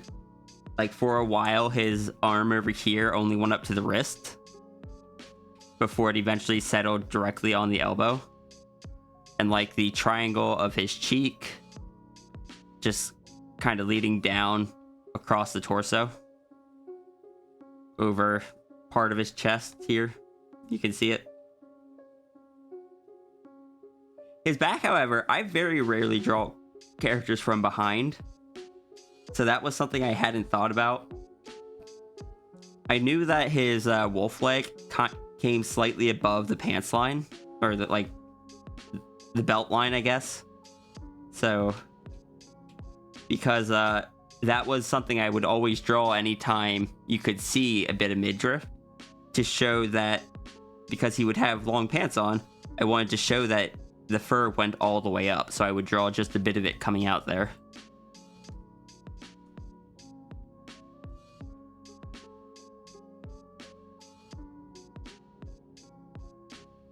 Any questions for Chris? No, because I think I've gone through just about everything.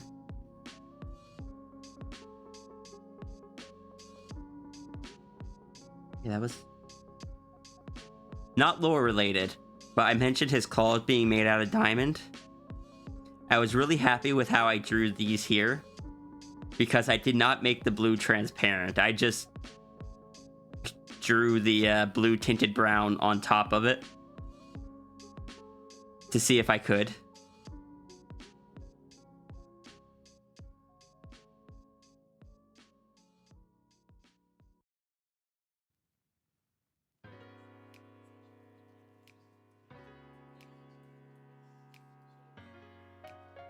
It's a bluish green. Like, it... Technically, it is like a blue here, but a green here.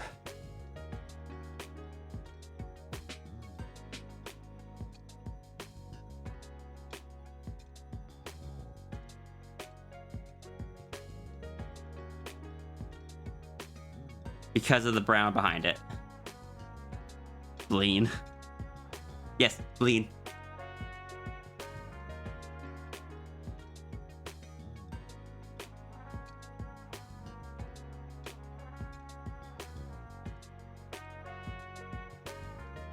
Do I have anything else I can really say about Chris? Like I said, if there's any questions, feel free to ask. He got his ears pierced at some point. He tends to lean more towards lighter clothing, like a tank top or something, because he does the very physical work of just like running through the city.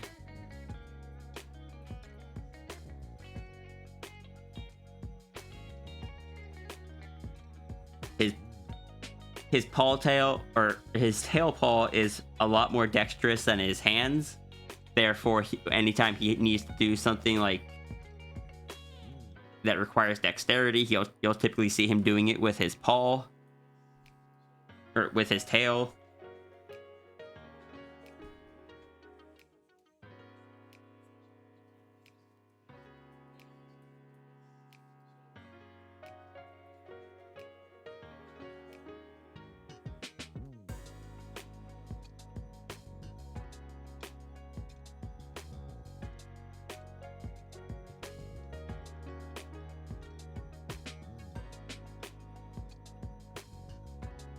I wish I knew where the one image of him was.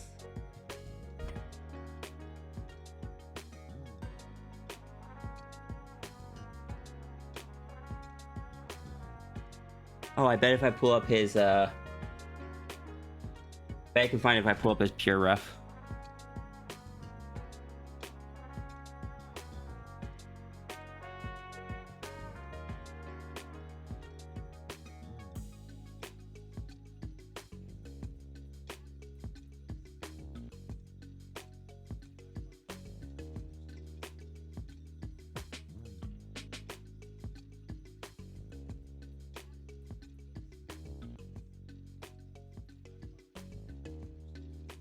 Well, I can probably pull in this one too.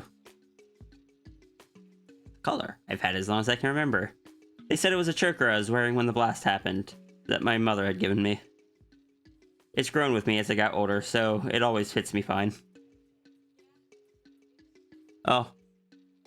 I probably shouldn't show that one, but that one's an angry-looking Chris giving a middle finger with his tail.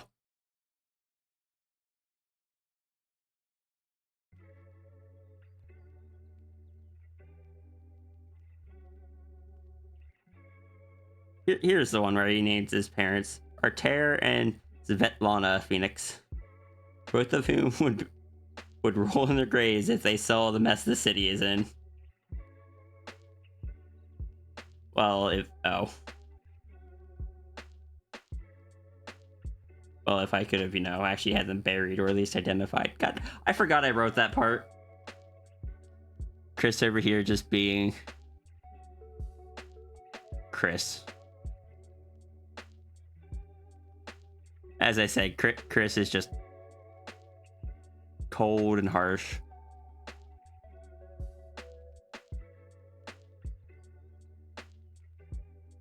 A grumpy Chris practice.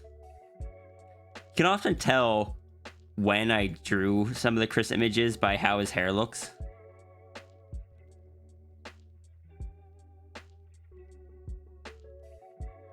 This was an attempt at digital cross-hatching. This sucked.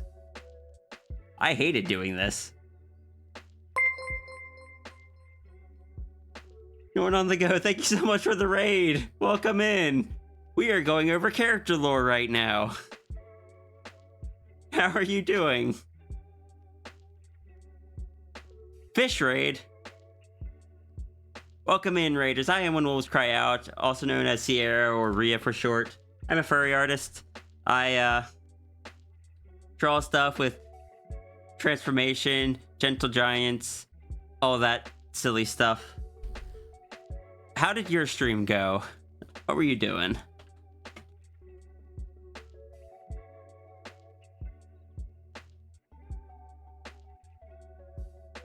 You were playing...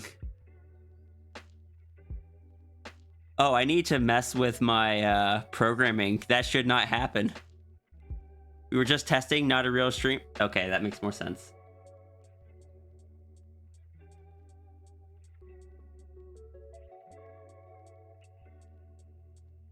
Because yeah, my look, I wrote the shout out command myself, and if it shouldn't be returning just nothing.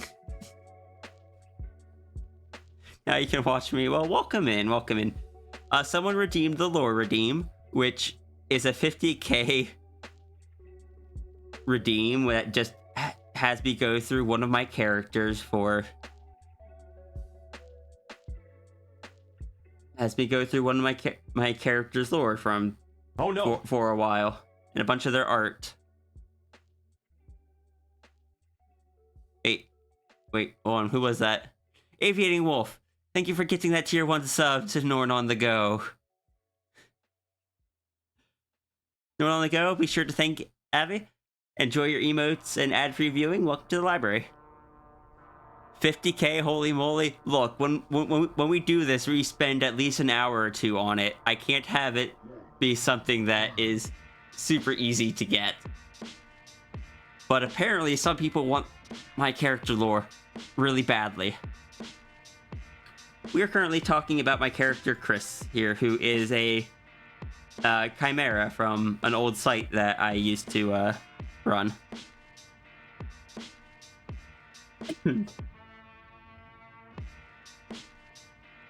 He's a chimera and a werewolf, and is very angry to meet you.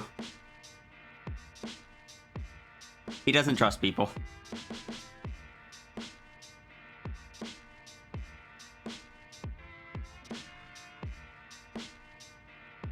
I have a lot of unfinished Chris art. This was just him reading a book. Also, for anyone that just showed up, yes, Chris is trans mask.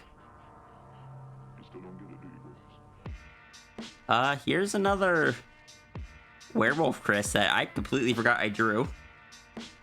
Which means I probably never uploaded it.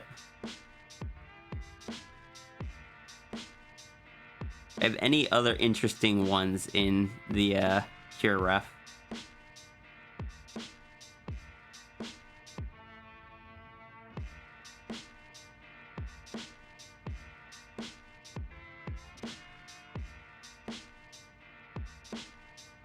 Remember seeing that with the ball perspective? Oh, maybe I did upload it somewhere. It was asked about his boss earlier, and I said about how his boss was constantly misgendering him and such. I apparently drew him grumping about that at some point. This was apparently during the phase where he was trying to overcorrect, and because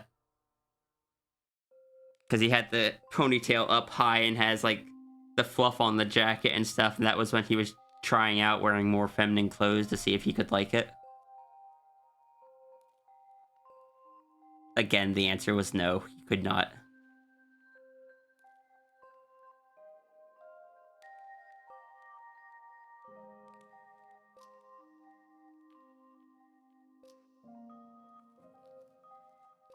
Chris wondering if he could get his driver's license still.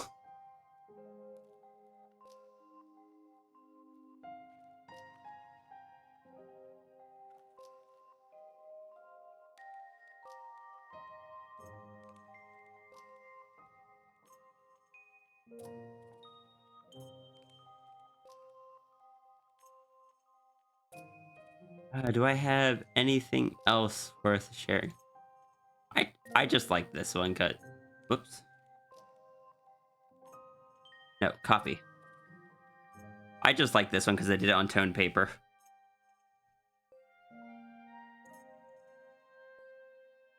I think that's all I really have. Well, I have one I drew recently. They haven't posted yet.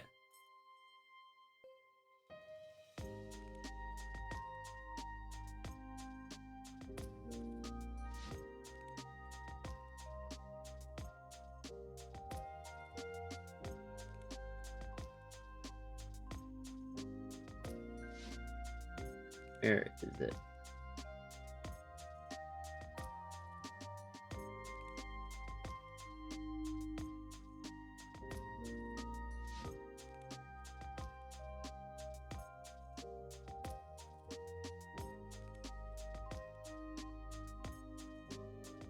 Did I not scan it?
This one I had.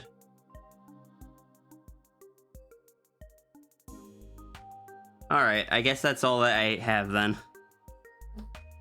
Thank you everyone for listening to me ramble about my Chris lore. To those of you that just showed up, I am so sorry that you came here at the very end of it.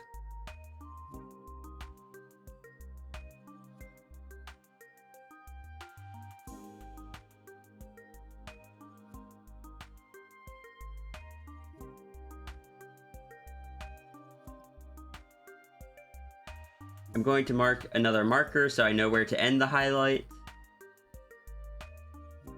As soon as I find the place to do it. This is a cool character. I'm glad you think so. Need to go use the restroom, and then we're going to actually start drawing the thing that we were supposed to be drawing today. I'll be back.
Alright.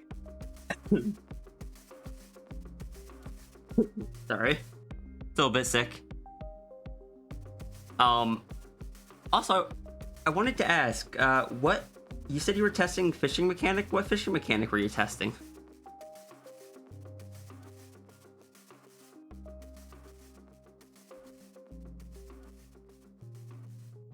Also, thank you again for the raid. I just... all over the place a bit today, you know, like normal.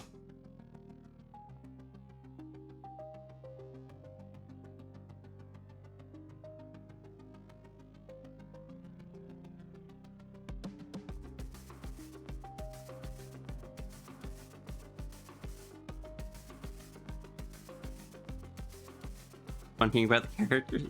Well, thank you. Chris is one in particular that a lot of his lore was influenced by just the events of what happened on the site and was tied to people coming and going. And unfortunately, he just kept getting his trust betrayed. So what was started out as like this kind of positive character, he was like in a bad situation, but was pretty optimistic. He just became this cold, untrusting character that rarely let down his shield. He's a tiny little ball of anger. No one has a setup where you can use points to fish and there's a rare chance of a free commission. Oh, okay. She got 6 pools of that in about 2 months, so she had to adjust the chances. Yeah. Depending on how you do it, you could also set up like a scaling probability where when one is redeemed, the probability of it goes skyrockets, and then over time it slowly lowers.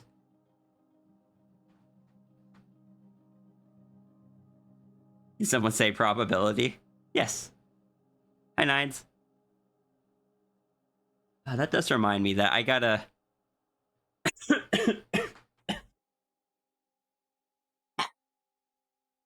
Heck. I gotta... I gotta add more stuff to the crane machine. Like right now you can grab the orb, but I want to have more options.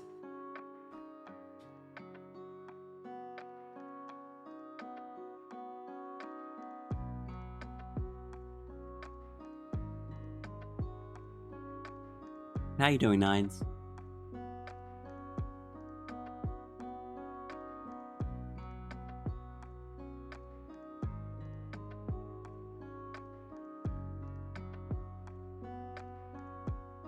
There's the other part of the masses. There are many E9s. As well as Friday. Work heavy, but good. Everyone is chat as well. I am sick, but doing my best. Do I have a cold? I've got something. I've been coughing terribly for like a week. I did a COVID test and it came back negative, but I'm gonna double check it later tomorrow. The problem, the worst part is that because I'm dealing with some sciatica right now, anytime I cough, I just get massive pain down my leg and I hate it. I hate it so much. Just like if the coughing isn't bad enough, you also lose functionality of your leg for the duration of it. It's like to anyone playing Pacific Drive, it's like one of the quirks. If coughing, then leg hurting. Two completely or seemingly unrelated things that are now attached to each other.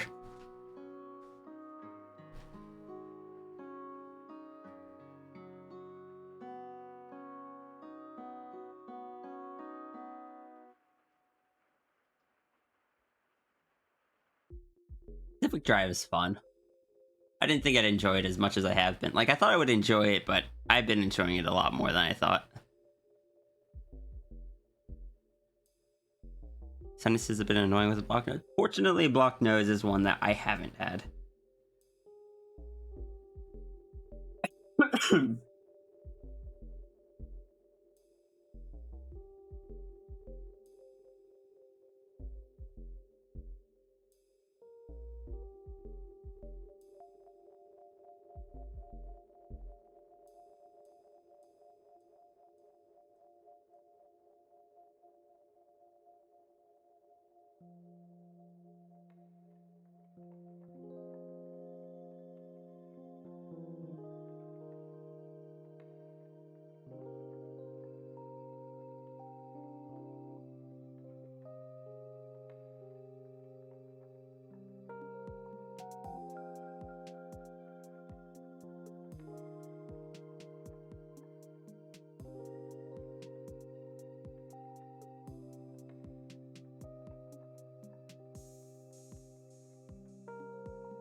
Most nights you haven't slept well. I'm sorry to hear that. I hope you recover quickly.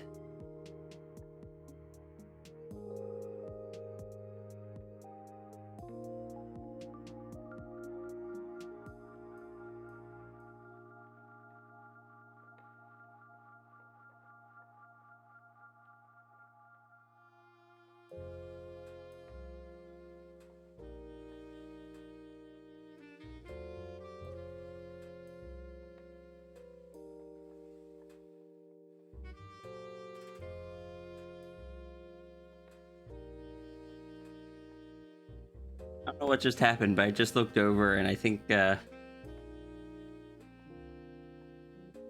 just reopened Martin's stream and I think he just lost the Pokemon in a way that shouldn't have happened.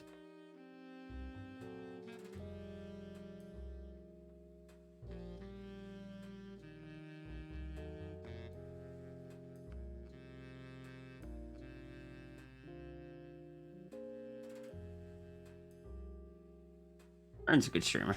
Good bean. Cares very much.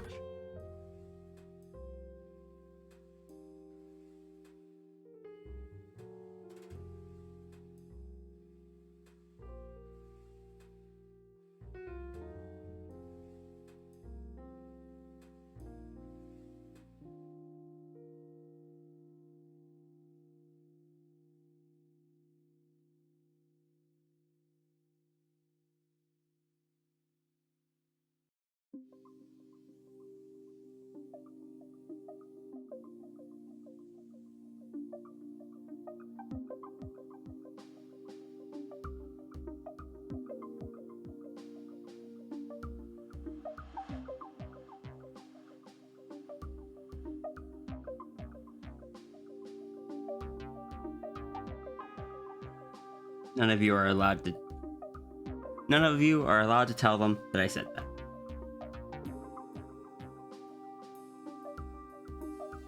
Oh no! Luckily, thank you so much for the 22 years of subscription. How you doing today?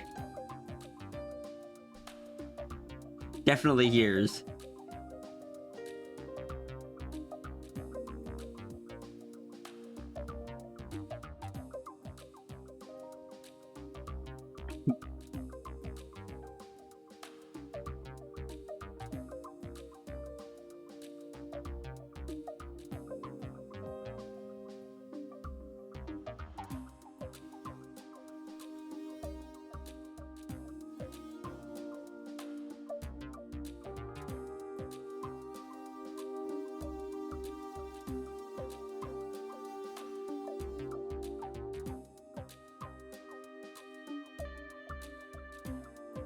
You've been lurking since I started. I'm stuck on a conference call. Hell, I'm so sorry.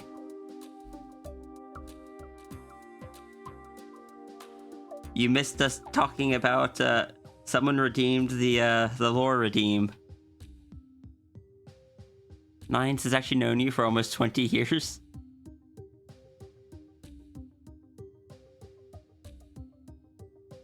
May have known luckily for another 22 actually. You missed the lore. You did, but I will be highlighting it. That way you can watch it later if you would like.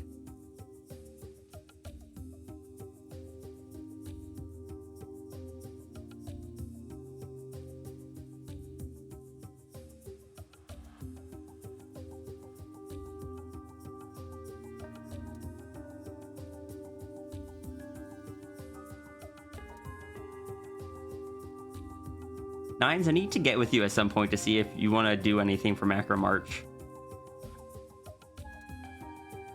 Since I have Big Rhea for the month. You seen a highlight or marker on Chris? Yeah, if you try that, be ready to also have bandages ready.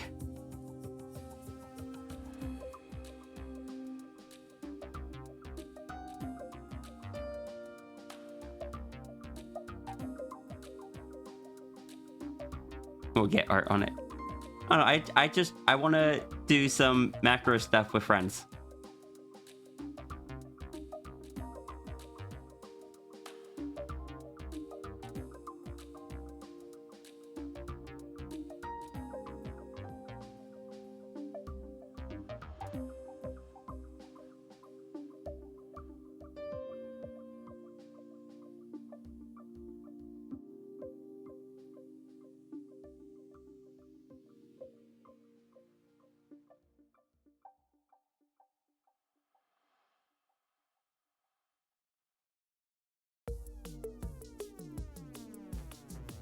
I'm caught just in a loop of like, I want to do stuff for Macro March.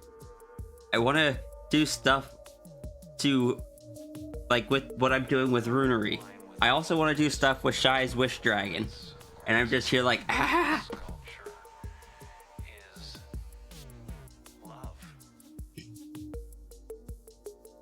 Not to mention I'm falling behind on comics and stuff that I'm supposed to be working on.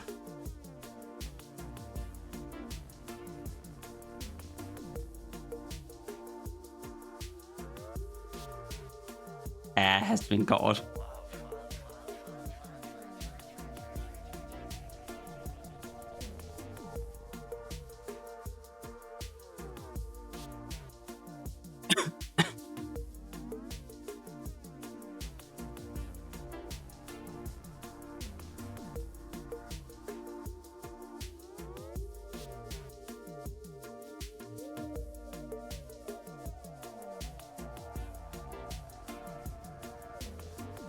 Look, I already did one little thing with, oh, because I've opened so much Chris stuff, I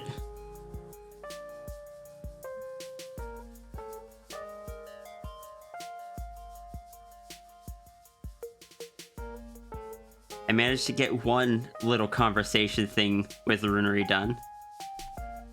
And it's one of the few times I've actually managed to utilize the link between the two halves of Sierra.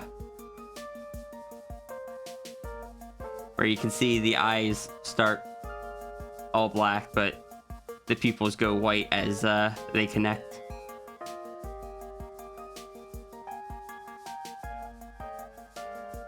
You're welcome. I'm having fun. Unfortunately, I do believe I am in a position where it is Runery's move, I think. I'm not sure if there's anything else I can glean from what's available. Though, it's also possible there might be and I just haven't found it yet.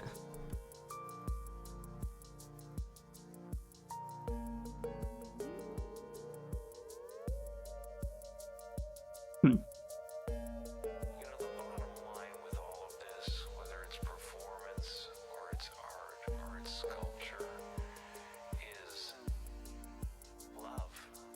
Who knows? Yeah, I mean, you probably know. But so I'm kind of just like, it's like, all right, I guess I am waiting a bit.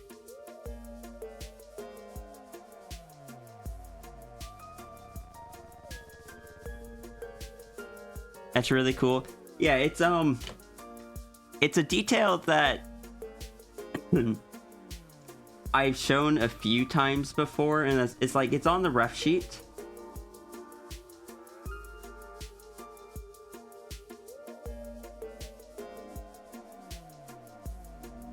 Like it, when they fully sync, they get this style of eyes.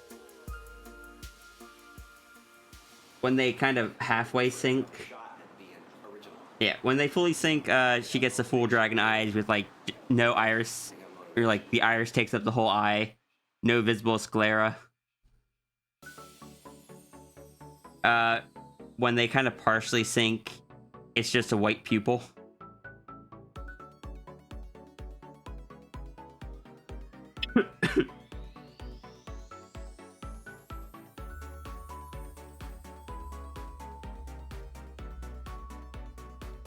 I am sitting and waiting as patiently as I can, Runery.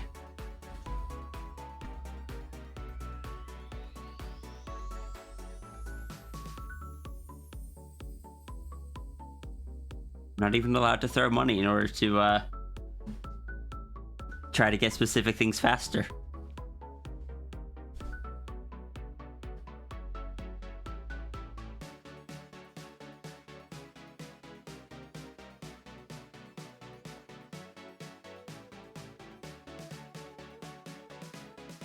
Sierra is vibrating with anticipate.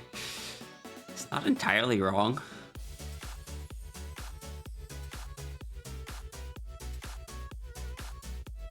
I am eager to see.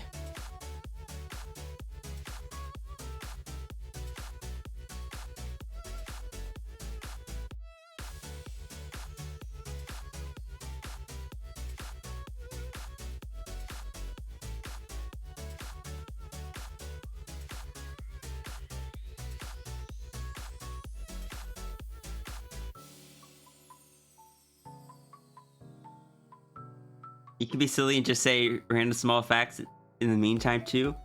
Only if you want to.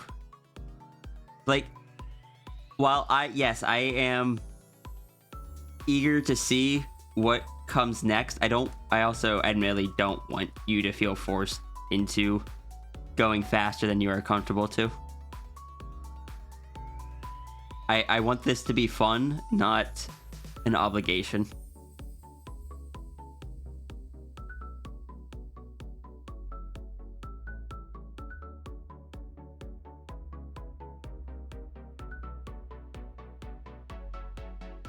Though any facts you do say, I will be analyzing later.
Macropiece thing makes you slightly giggle because Shuri doesn't like high places. Oh no.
Alright, see you, Lockley.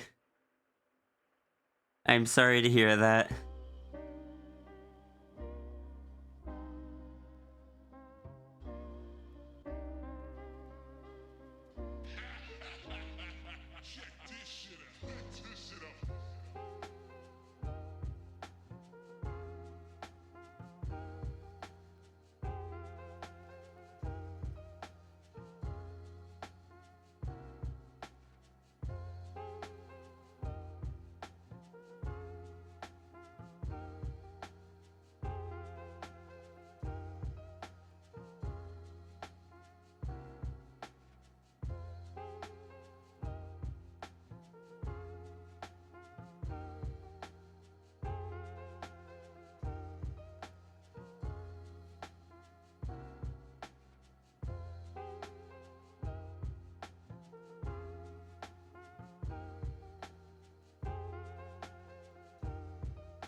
It uses wings to fly in the normal state.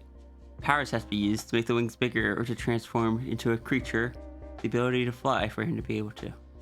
Okay, I did see that he was a shapeshifter.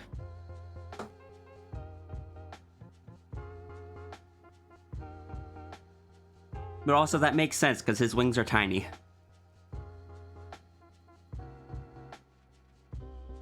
Like, Rhea has pretty big wings, and technically her wings aren't big enough that they should be able to make her fly. But also we ignore that and let her fly anyway.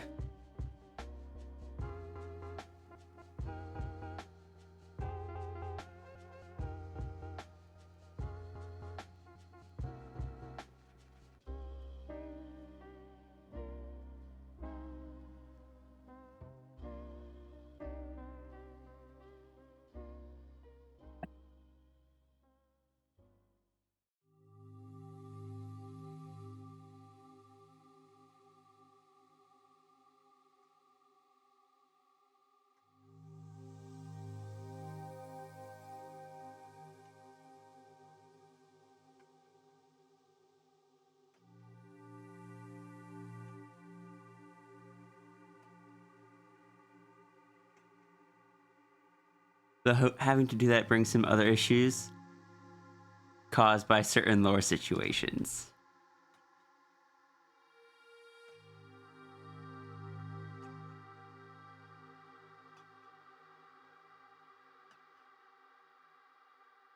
Does he tap into borrowed powers for that?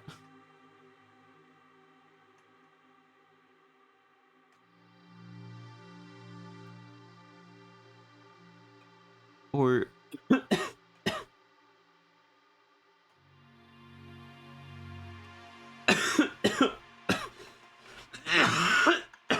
sorry.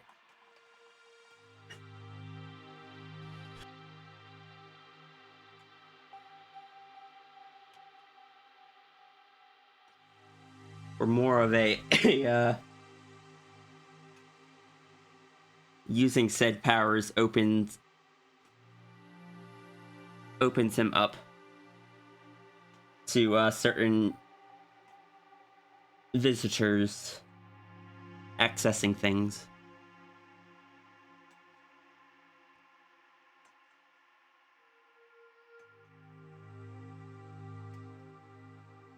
Also, I love how the focus has kind of shifted from Yolta to Runery, and I'm hoping that by figuring out Runery, I can figure out a bit more about Yolta. But this is also possibly just an entire red herring. But I'm still cool with figuring out Runery's lore, because it sounds just as interesting. Hi, Flame Wolf Spirit.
These kind of have their set of abilities and powers and such. Runery's case makes it so he technically has more power than the rest. But he can't use them correctly because of stuff that has happened. Interesting. That reminds me of,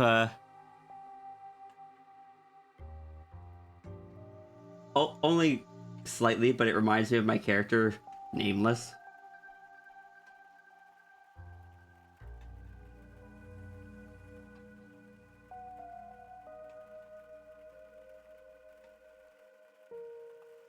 His species, kind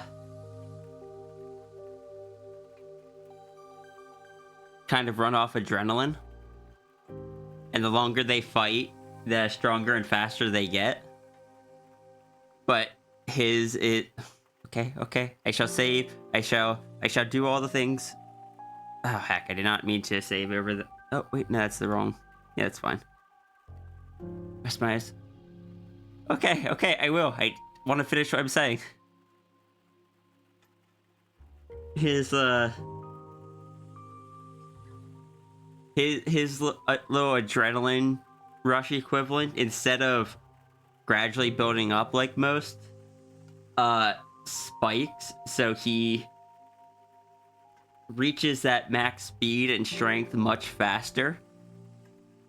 But it's like the difference of being in a car that slowly goes from 0 to 60 miles an hour versus standing still and suddenly being hit by a car that's already going 60 miles an hour. Because it spikes so rapidly for him, it damages his internals just terribly, and there's nothing he can really do about it. That's just how his body is.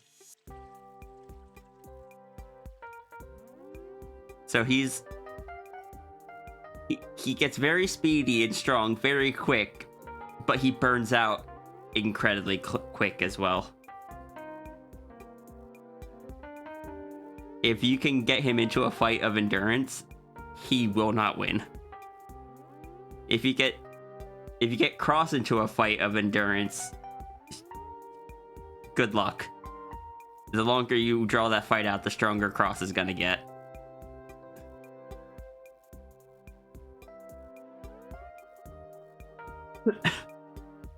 The things that should go naturally for him require him to do other stuff, and that ends up bringing up other issues. Interesting. All right, let me rest my eyes.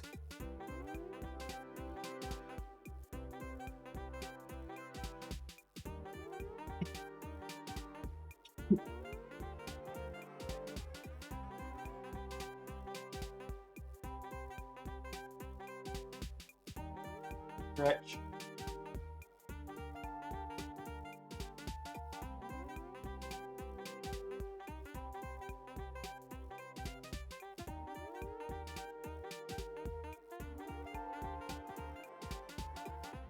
And hydrate.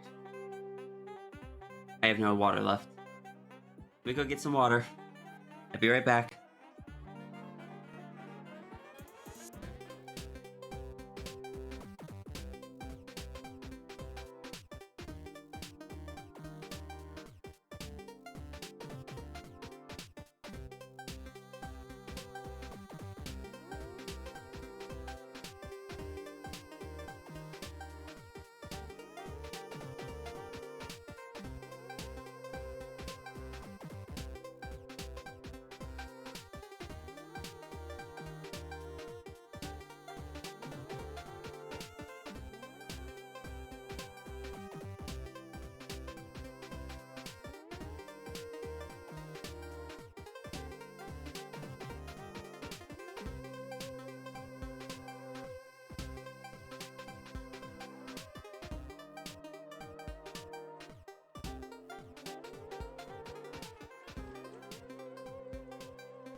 Okay. I'm back. Runer, I got a question. Is Beast Runery actually tied to things, or is that just like an alternate version of Runery?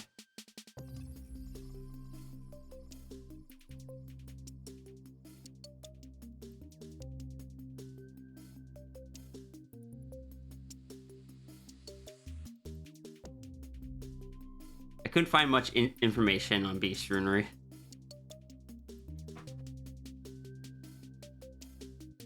There's a form he can take. Okay.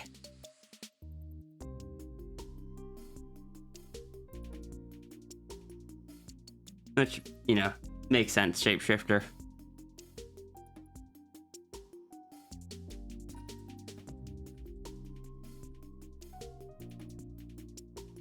Are we tying Beast Runery to a lamp? I don't think that'd go very well.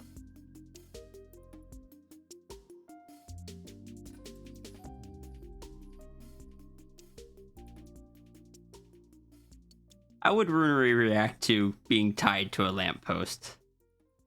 This does not sound like it would go well for whoever was attempting this deed.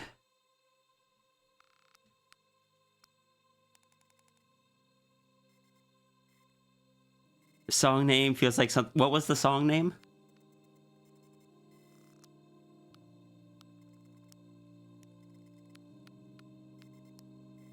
Heck with it. Yeah, that's something I said.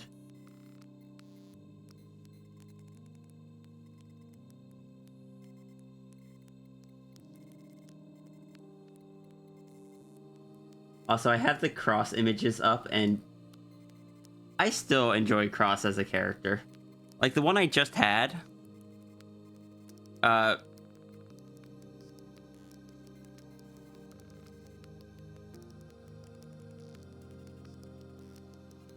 This is Cross when she's younger.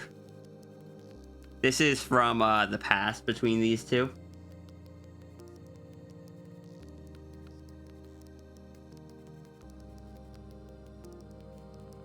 Like, present day Cross looks like this. And I still quite enjoy this character.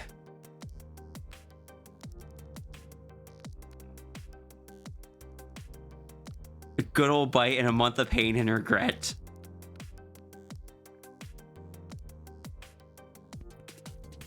Fun fact. Cross has had many replacement arms. The problem is that because of that whole getting faster the longer they fight thing, they would very regularly get into situations where their main body started outspeeding the capabilities of the mechanical arms, or like outperforming the strength or something. So they keep repeatedly breaking their arms. They lost their arm in one of the fights, and at this point, they just spend more time without an arm than with an arm.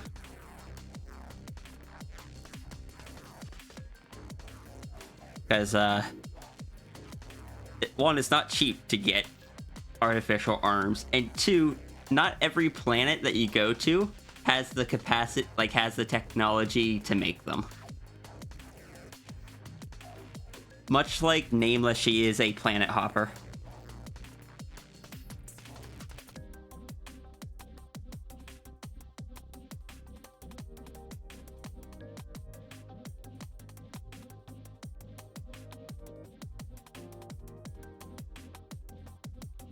Is more dangerous than the normal. Understood. Clearly we need to have Beast Runery bite Sierra.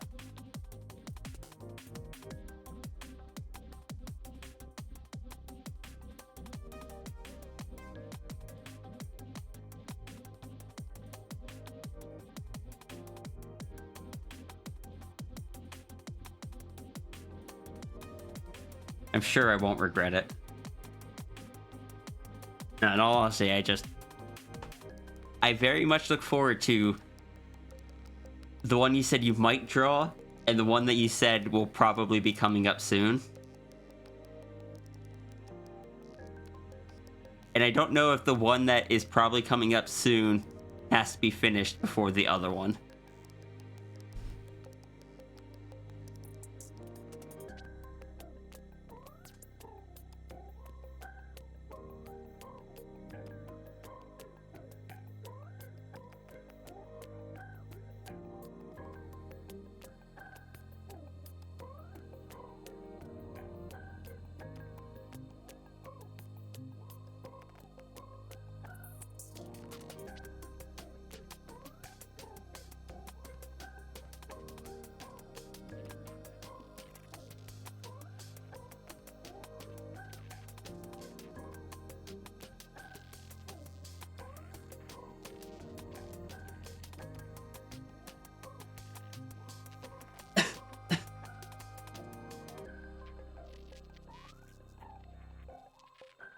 Oh.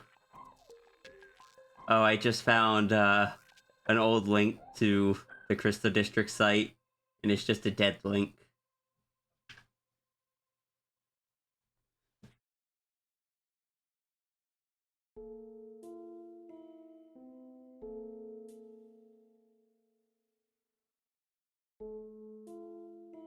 Also, Runery, how are you, how is progress on the thing you want to get me for a nano critter? Other random stuff? Runery's kinds are all shapeshifters, but they are all divided in a series of clans where they have a dominant gene that rules over their overall appearance. Okay. May I ask what Runery's clan's dominant gene is?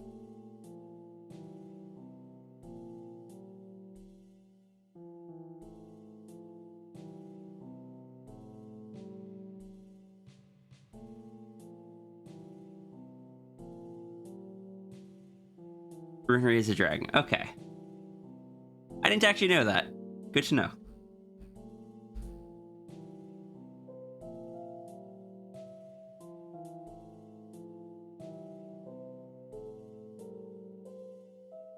No, Runery has a crown, but only sometimes.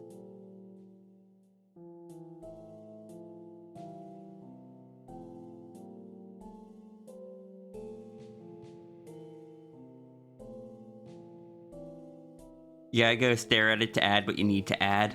Understood. Take all the time you need. I just figured I'd ask, because that's one I do look forward to as well. That's one that I'll probably have motivation to even work on, like, off stream and stuff, which is something that's been rare for me recently, or lately.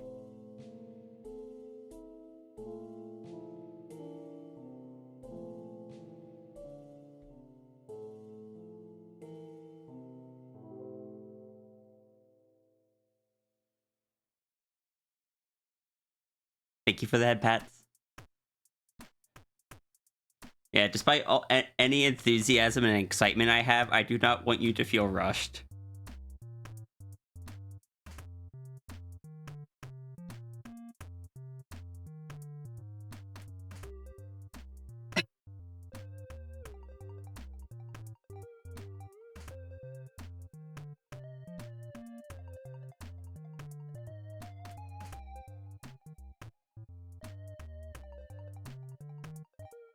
You know, now with more knowledge, hold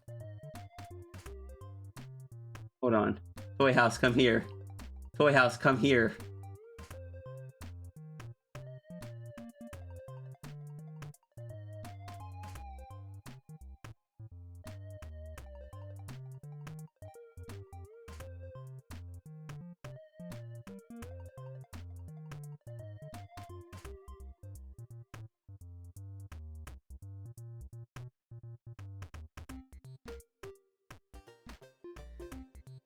Oh wait, no, this is Runery, not Delta. I was like, where is it? Where is it?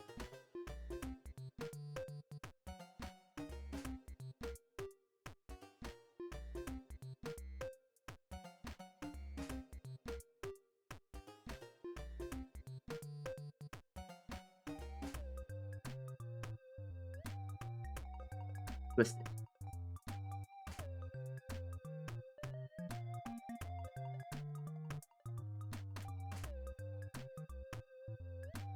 The dialogue on this one, when I first saw it, made me think that it was just kind of a non-canon what if kind of fusion. But as I've learned more, I'm starting to wonder if this piece is actually canon.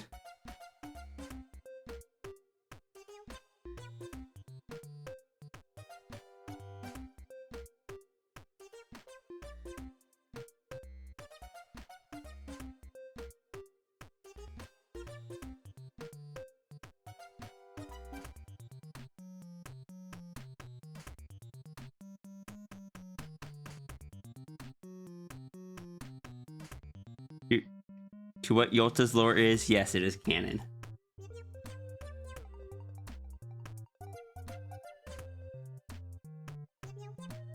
And thinking about it more, originally it was just kind of a like, this can't be good, quite interesting, to the fact that they had fused. But now I'm looking at it again and I'm just like, Yolta taking control of some of Runeri's body. Yolta, it feels more like they're talking about whatever Yolta found here with the crystal and the effects. It feels less directed at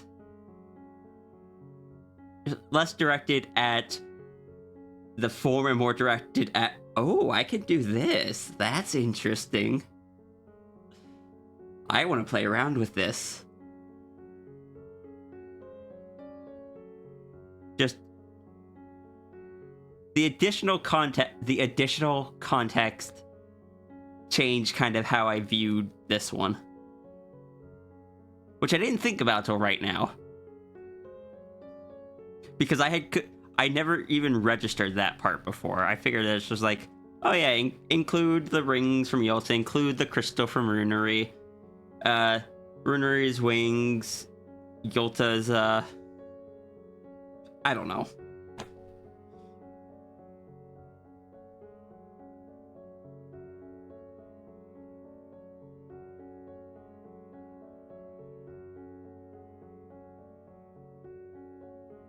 Something I have not found any information on is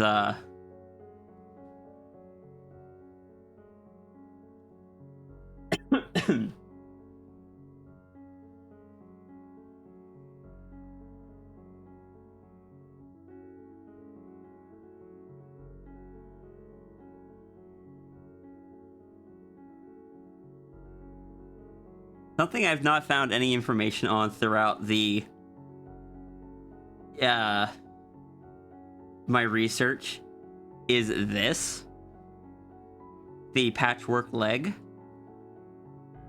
And originally I didn't pay it too much mind because like the overall design just felt very like with the corrupted eye and like the chimera like features. I was just like, okay, that's probably just there for visual look.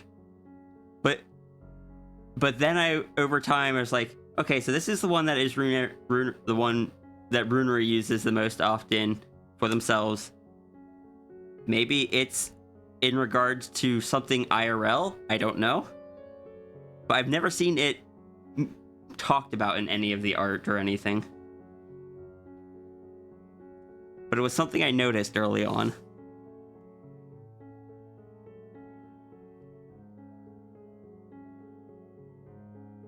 And it is something that carries over to all the alternate forms I've seen of theirs. Well, most of them.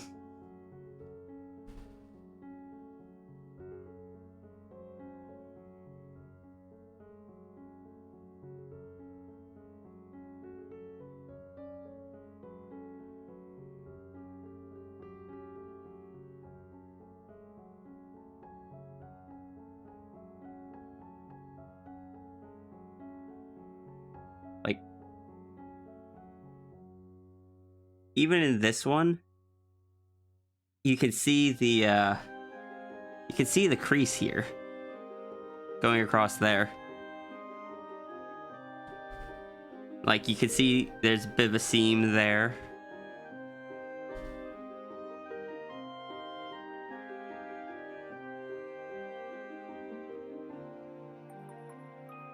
There's a lot of design details and stuff that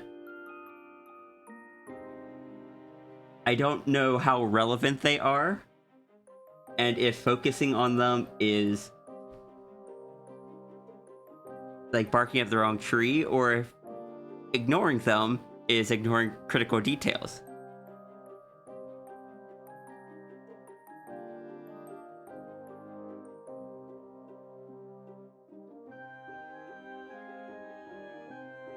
And like I mentioned earlier, sometimes he has the crown.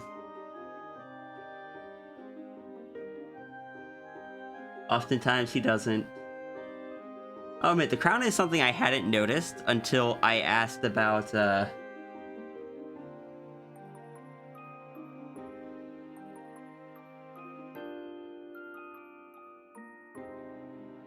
think it was this one. I had noticed that the party hat here is floating, and had asked about that, and was told that it was in regard to the crown that Runery sometimes has floats. But the crown thing is just interesting to me because sometimes he doesn't have the crown. Sometimes he does.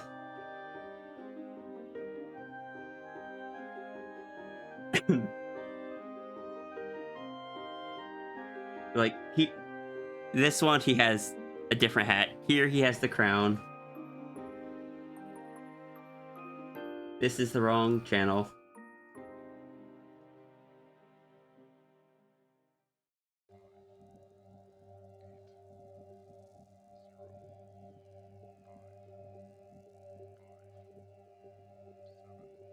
Here he doesn't. So I'm just like, I can't find any consistency there.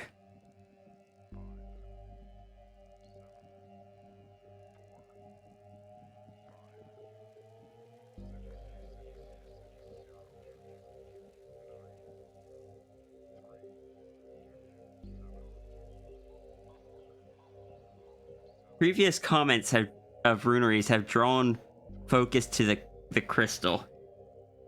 But I don't know enough about that to understand the significance.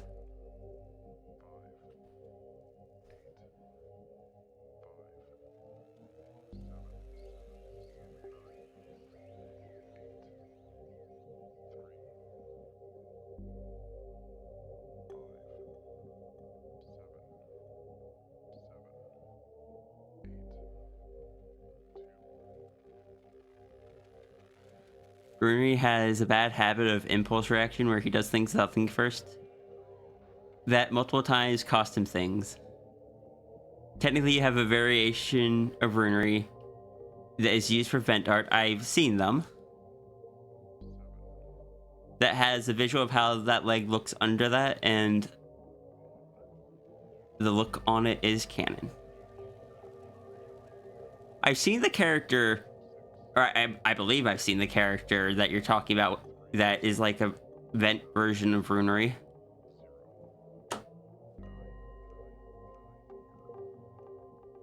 That's the, I may be misinterpreting, but that's Ray, right?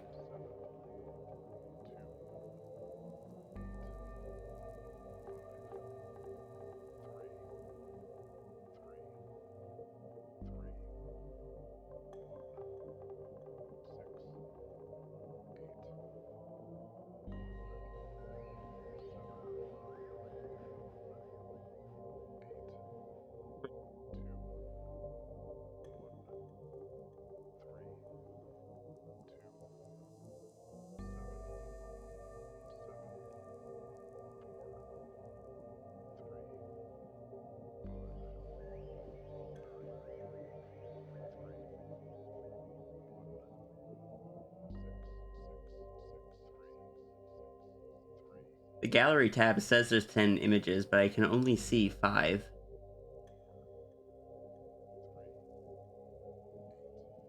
No idea what's up with that.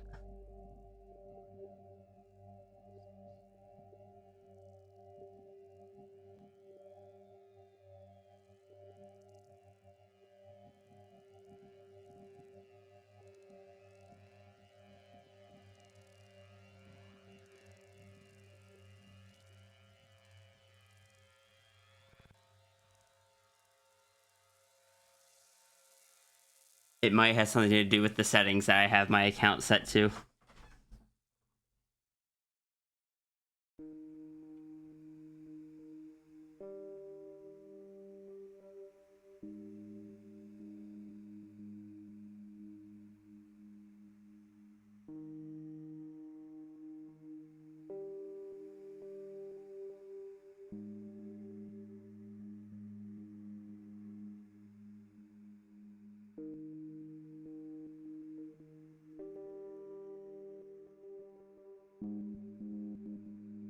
Don't worry about that too much.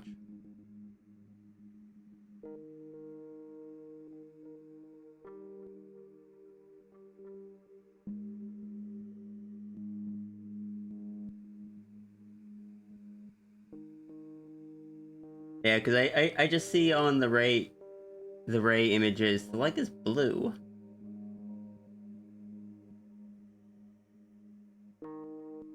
But I don't see anything notable about it.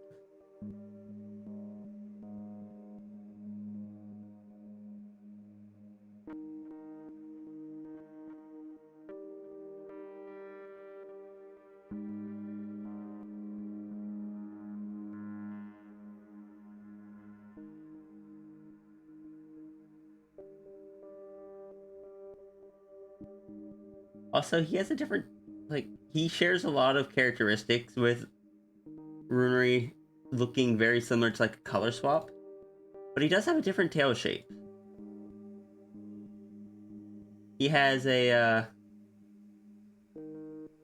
thinner tail, which is like the fire at the end of it.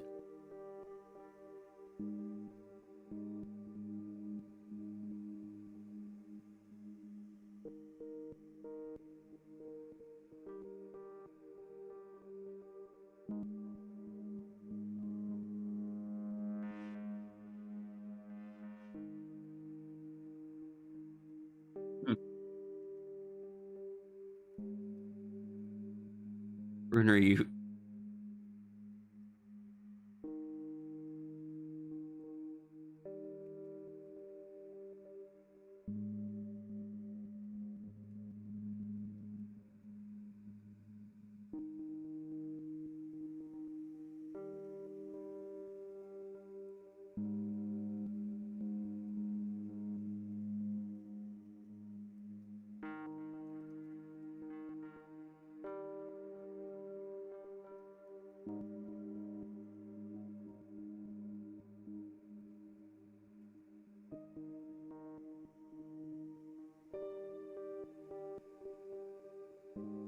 All I will say right now is that I still really want to draw. Ray is technically can be in a different reality. Overall lore shared, but then Ray has other stuff going on. Okay. I assumed that there was different stuff going on by the fact that they were a lot more, injured, damaged. They're missing their wings and their horns have clearly been broken off and their crystal is shattered. Or at least cracked.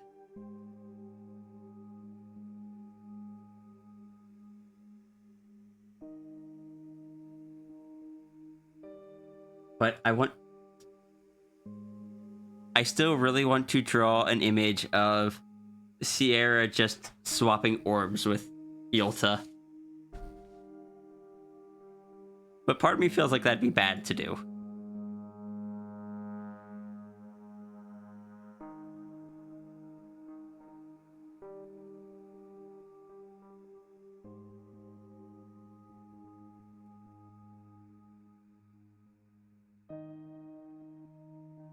What would happen if you would do it? I don't know. I just feel like it would be bad to hand Yolta even temporarily the pearl.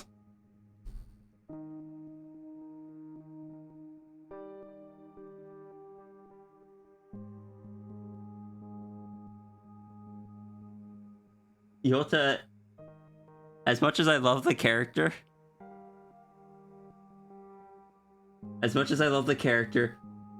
Yolta does not feel like someone that you want to hand that to.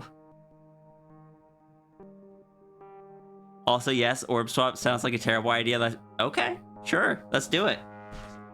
What's the worst that could happen? Runeri would nom it? Runeri would absolutely nom it.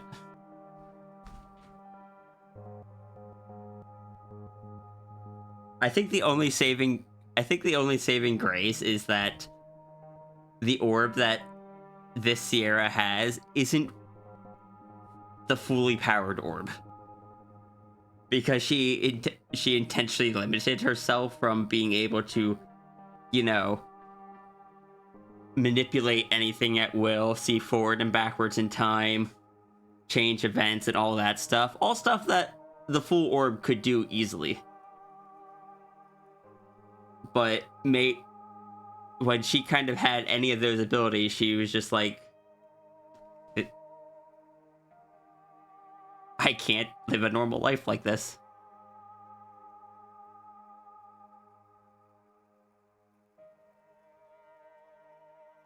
The Universe Pearl sounds like a bad idea to give it away. Also sounds like it could be funny. Yeah, but I'm still tempted to do it.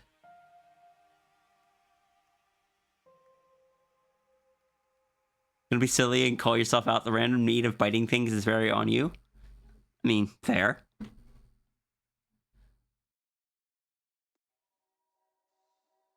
You ended up putting on the character and didn't connect the facts till I asked him. I am so happy that I helped you connect details of your character. Oh, does that mean...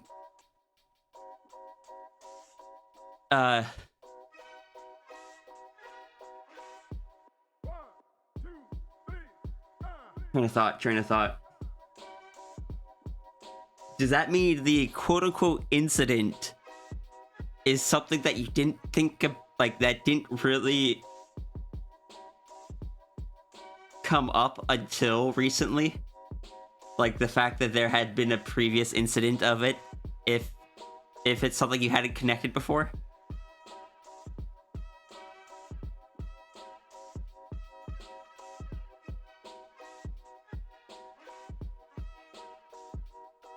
Or do you just mean that you connected the facts of you're the one that wants to do the biting? That makes sense. I misunderstood. Do universe dragons have control of the beings in the orb? Not directly. It's like, imagine a river, and like each drop of water in the river is an event, is a person, is something. It'll flow naturally, but the dragon could drop in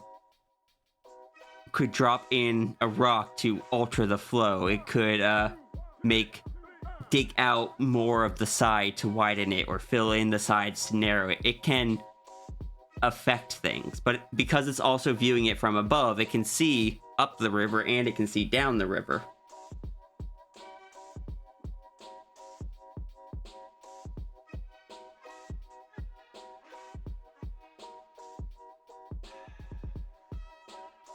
You're accidentally, indirectly causing character interactions, and you're all in on that. Good. I've had people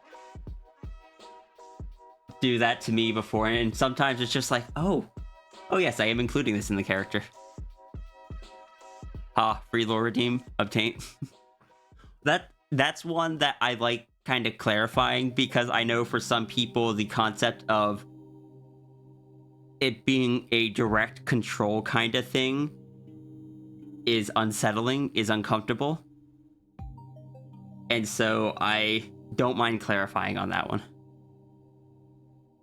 Would also be a bad person to give the pearl. For some reason, things keep breaking when you mess with them too hard. Brick 2 Minecraft servers, softlock 2 games this month. It's okay, Sierra literally broke her universe. She had to get help from a different dragon to fix it.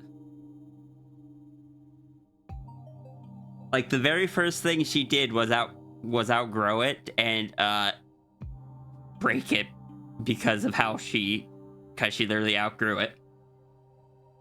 And a different dragon basically lent energy from their universe to patch it up. But what if Bite universe? Astronomers are going to be very confused.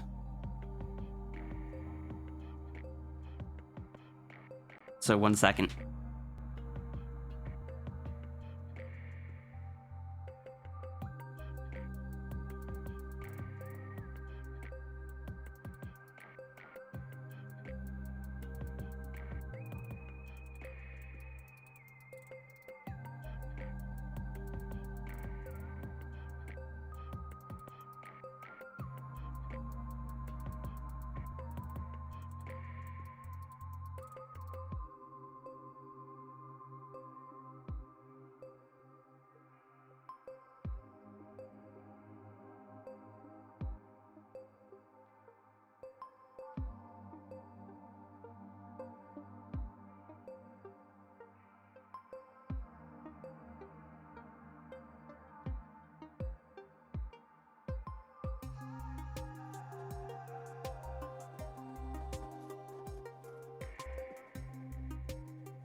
Alright, I'm back.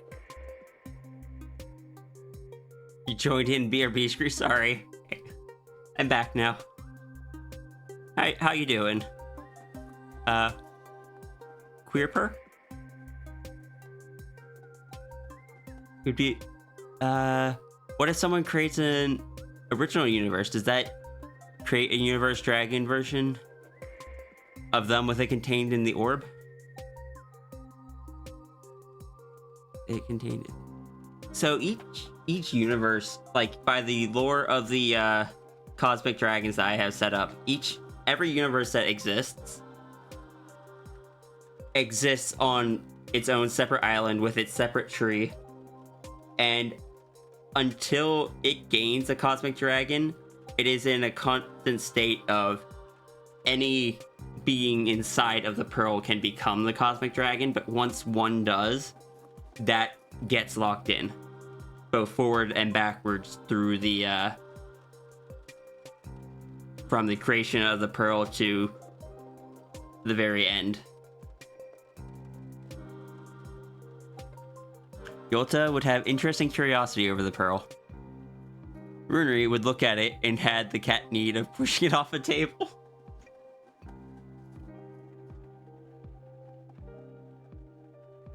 What the heck am I talking about? We're talking about one of my characters.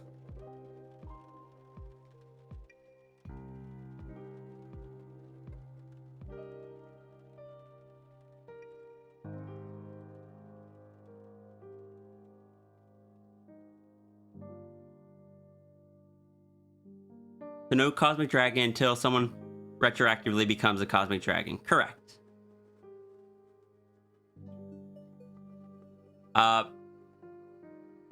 Basically, like, you know, the whole quantum, like the whole quantum superposition where it's in every possible state until observed. It's basically that, where it could be any living being inside the pearl until one satisfies a condition, at which point at that point it kind of locks it in, and it has always been that living being from the very beginning of the universe. It was leading up to that, because time doesn't work normally. Like, time doesn't work linearly in the dragon plane.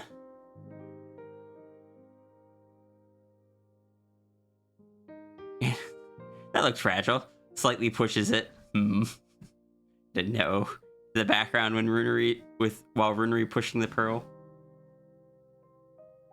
What would Yolta do with the pearl that they were told contains the universe inside of it?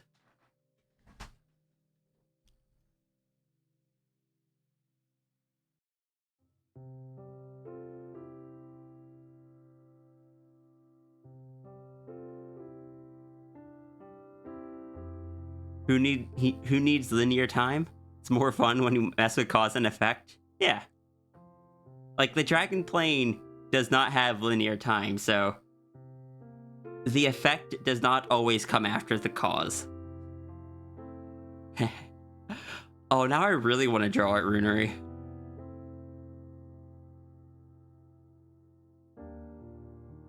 Now I just really want to draw it and then just have, like,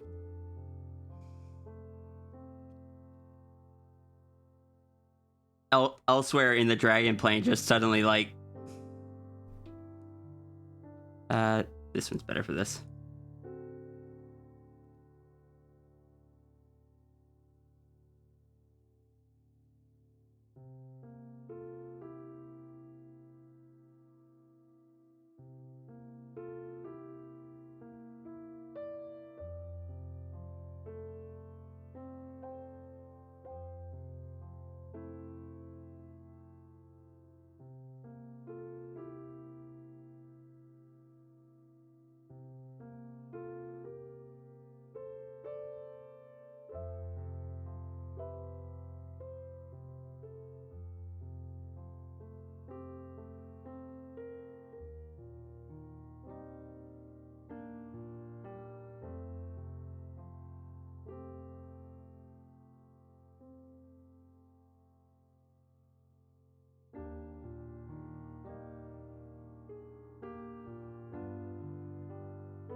Cosmic Dragon is aware of any time something disrupts the existing flow. It's like the river analogy I made earlier.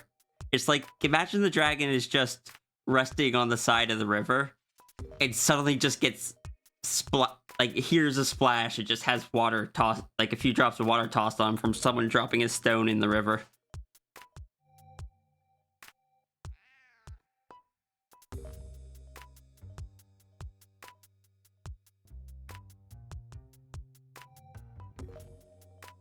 And then elsewhere, because Sierra in-universe is also aware of it. Canonically, Sierra in-universe, anytime the dragon makes a dragon or anyone else that has the ability to, such as Nines, anytime someone makes a change to the timeline or disrupts the flow in some way, Sierra gets a momentary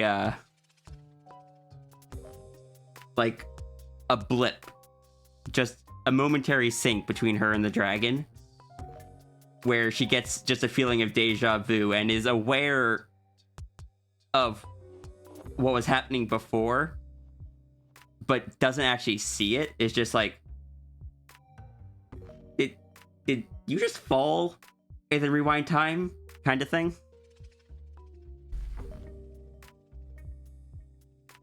Like a Spidey sense? I guess? Hi, Martin. Did you finish your stream? Ah, yes, now we are watching Foxy, who is drawing you. Very nice. How am I feeling? I haven't been coughing terribly recently. But we'll see how long that holds up. Yeah, I glanced over at your stream earlier, right as, I don't know what happened. I don't know Pokemon well enough. I just saw you looking terrified, and then, you killed the enemy Pokemon, and I saw enemy Pokemon has taken your Pokemon with it. And I'm just like, oh, something just happened. And I don't know what, but something just happened.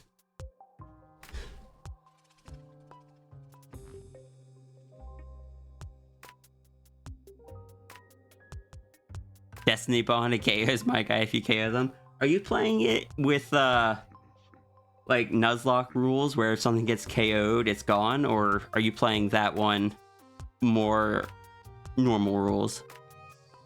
You lost your best guy? I'm sorry.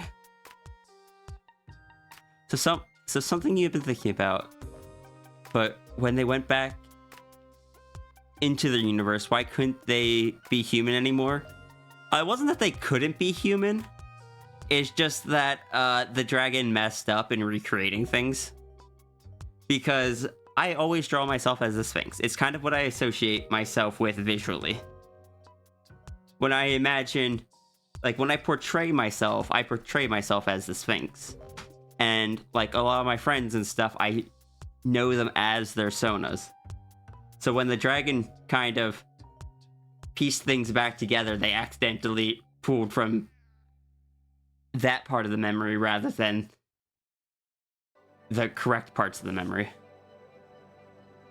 Self-image stuff, kind of, but like I don't actually see myself as a Sphinx. I am human. I'm not other Kane or Therian or anything. I'm just so used to portraying myself as the Sphinx.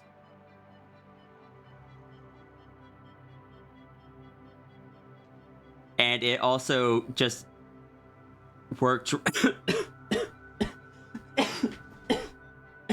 Heck.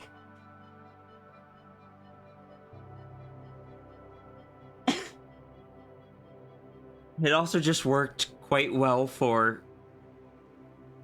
having a storied reason why Sierra was the Sphinx. Soup time. I just need some water.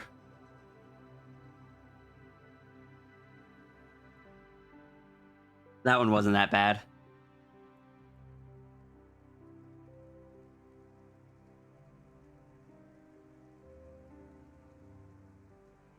You want soup? After stream, I'll see if I have any like chicken noodle or something.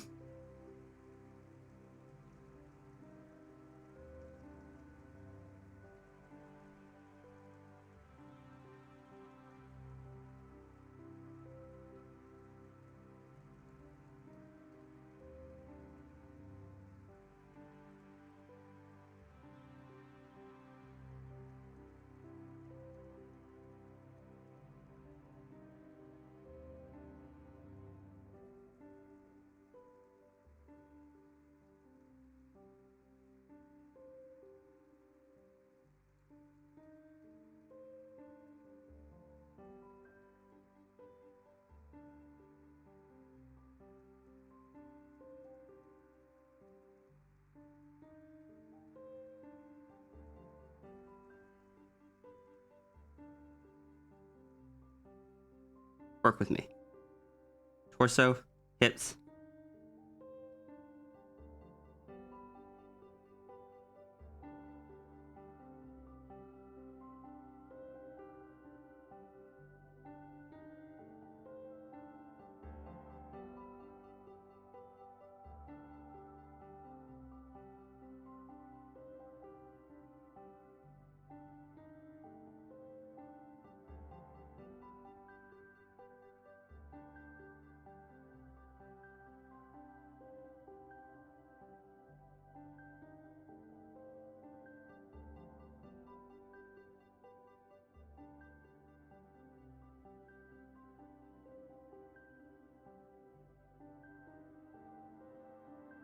Your tea kettle, so it's time for tea.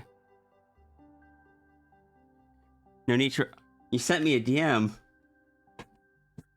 I'm not rushing, but I am curious.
Alright, I responded, Martin.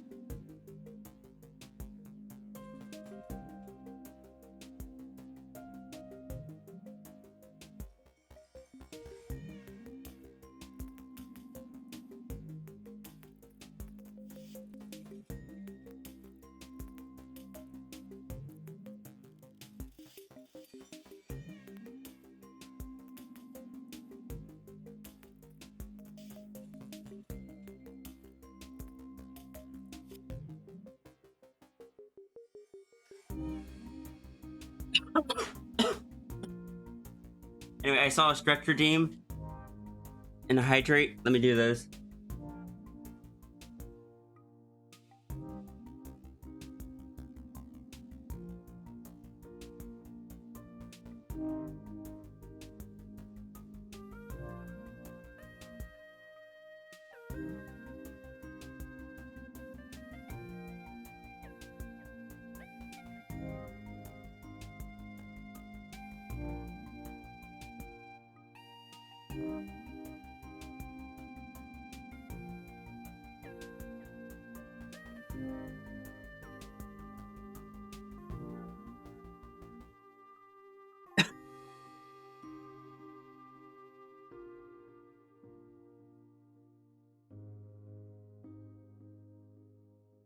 I should adjust the probability on that one.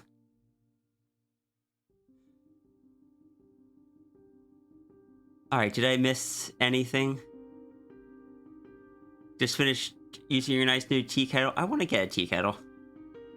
Like, I want to get one of the cursed tea kettles like Flo has. Orb. Yep. Is an orb.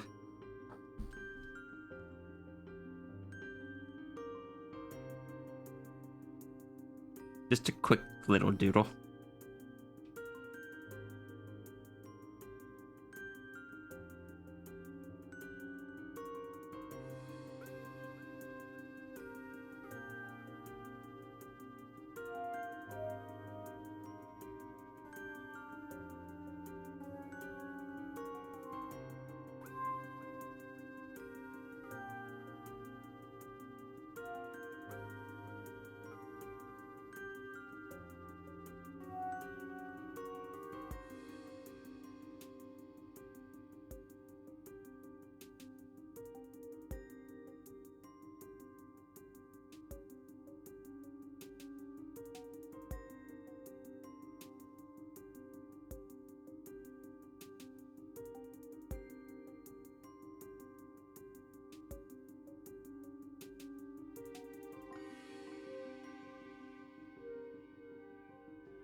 Anyway, back to art. Not the art we're supposed to be doing, but it's still art.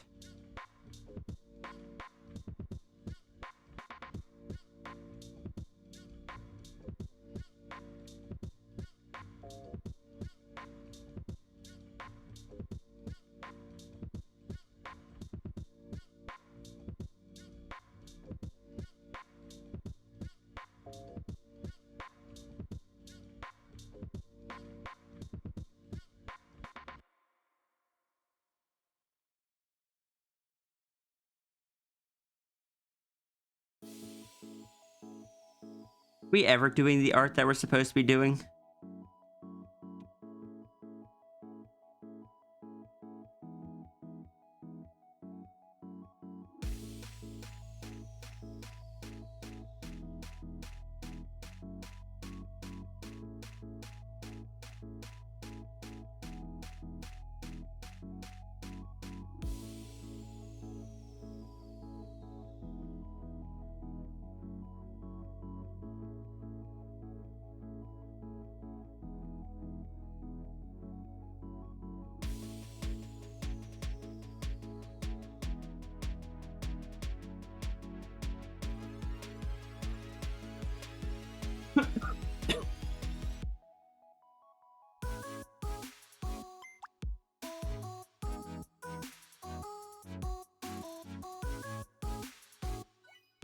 What is supposed to be doing when your own boss?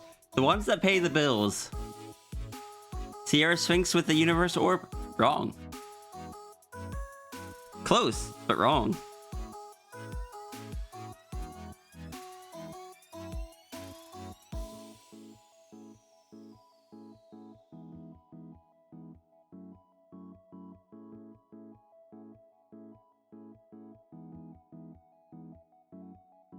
Orb.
Randomly stared at the wall and said orb in such a gremlin tone. Excellent.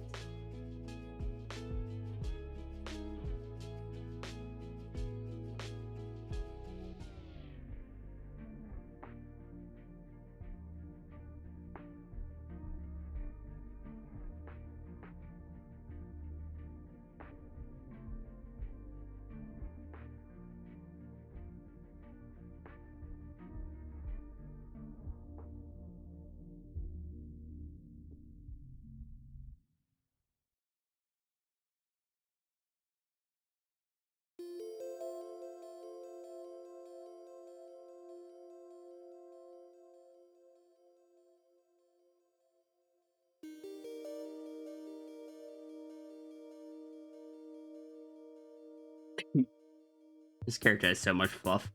I approve. It's one of these jaw dropping moments.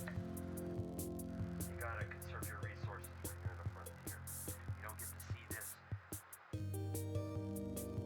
as common, intuitive observables on Earth. And so when we go into a frontier,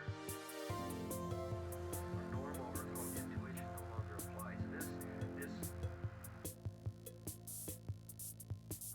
rule works when you go to the bottom of the ocean or into the stratosphere or wherever you find your frontier under the stage of an electron microscope. Your normal everyday life intuition no longer applies. And that's why frontiers are rich in discovery, because things aren't the normal, they aren't the usual.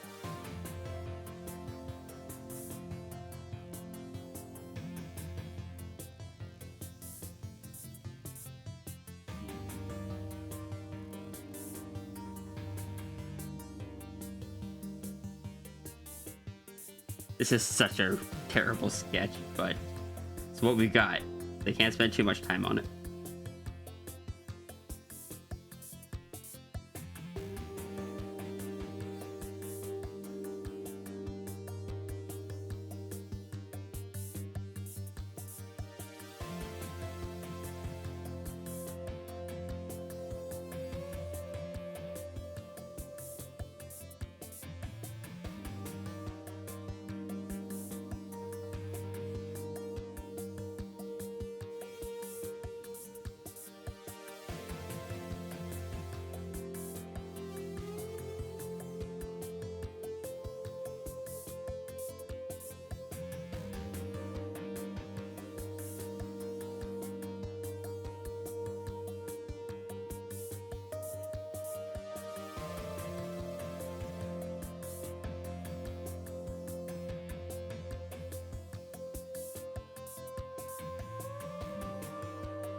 Perfectly safe exchange.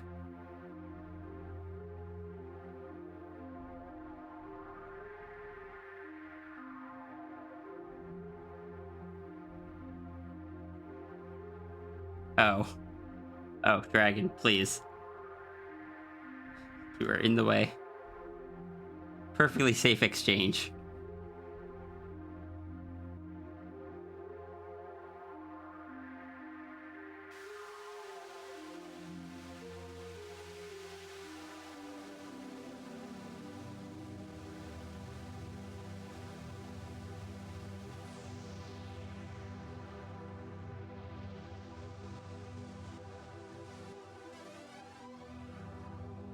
This is fine.jpg.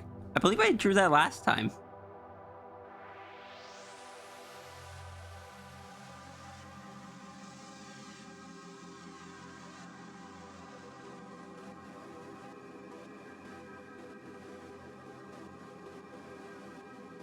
Relax, everything is fine. TM.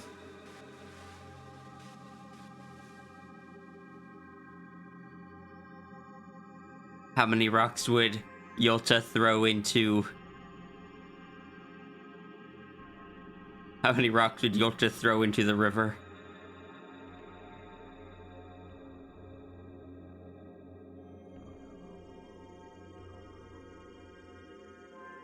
Dragon's just like, why is there a lake there now? Know how hard this is gonna be to fix?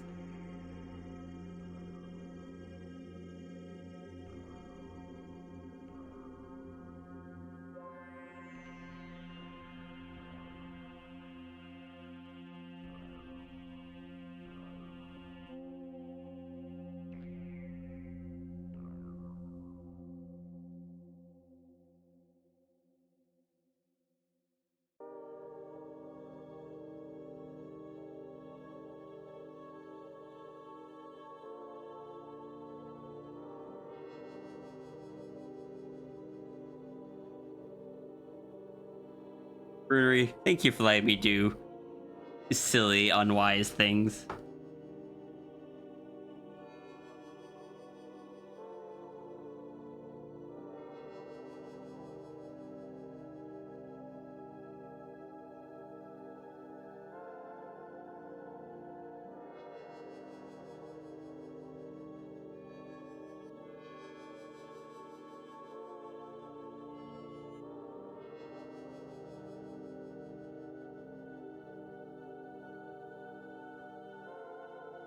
I still... And while I don't think it's actually useful for any narrative stuff here, I still enjoyed the idea of the conversation I sent you yesterday? The other day? Where it's just like, yeah, you have these abilities, even if you don't use them. And it's just like, oh. Yeah, those would be bad to fall into the wrong hands.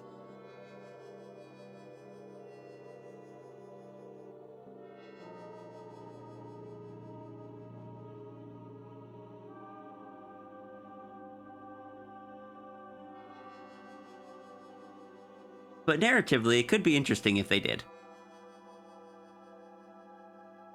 It's like... She's got the pearl, yes, but the pearl is limited. The pearl can only do so much right now. What's not limited is her innate abilities as a judge sphinx.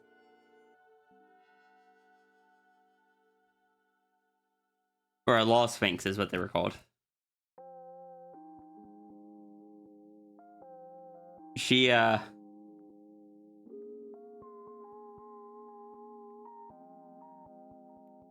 innate abilities... Law?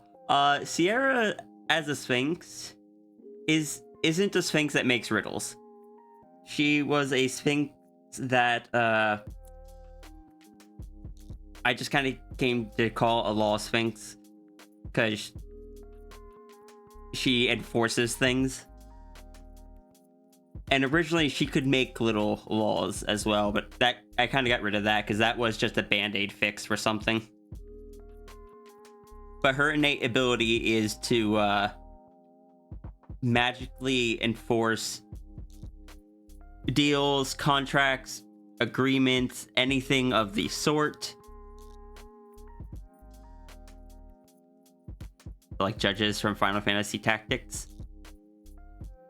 You're the second person to make that comparison, so I guess? I don't know. I've not played it. But yeah, she can enforce magically, or make such things magically binding.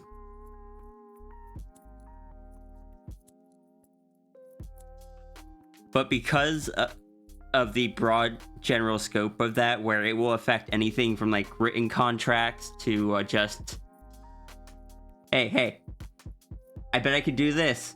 Oh yeah, you're on. If you can do that, well then I'll do this. If her aura was active while someone made that bet, that would be magically binding. They don't have to be aware they're doing it. It could be written, verbal, etc. As long as both parties are within the effect. Like,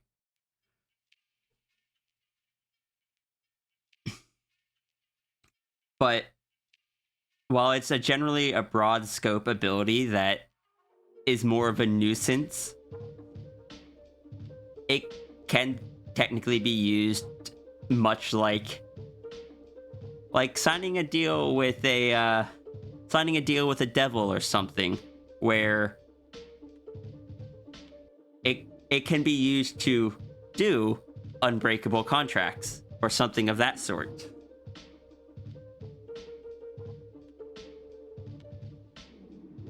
Obviously, Sierra's not the kind of character that would abuse that, which is why it's not brought up much, among some other reasons.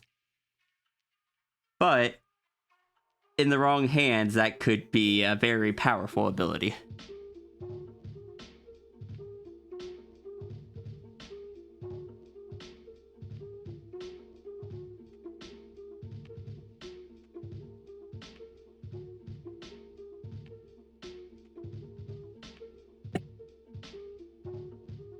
There are rule cards that temporarily add laws, so the comparison to that game was stronger when she had that ability. I don't know if she still has that. It was a kind of a stopgap for the fact that when I originally had just the aura effect, it was a cool ability that was fun in concept, but in practice, everyone I tried it with just kind of didn't play nice with it. So I needed something where I could just, because it was going up against like magical abilities where people could use their magic to create this effect or create that effect. When you had one where both parties had to agree to it, it could turn into a thing where things broke out of character and people were like, well, my character will only agree to it if this or if that and such. So the ability to create the laws were a stopgap thing there. And maybe she still can, but she definitely doesn't touch them because they have a bit of a habit of being harder to undo.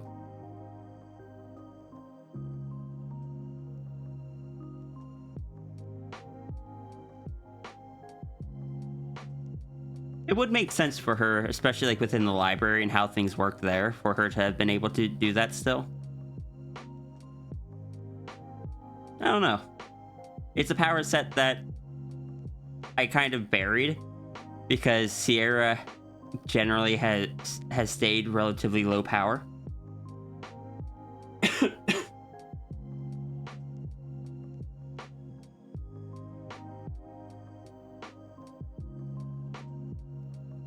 I will bring back the book. Wait, what book? Oh, you will bring back the... Yeah. In the library. I mean, to be fair, she became a Sphinx because she broke like a statue in a shop where it was a magic item shop that didn't sell magic items, but it rented them out. And the Sphinx statue had... Oh god. nearly dropped something glass. The Sphinx statue had that aura effect over the whole shop, so basically it forced people to actually bring back the magical items when they were done with it and pay according to how much they used it. Losing that statue for the shop was a bit of a blow to it, admittedly.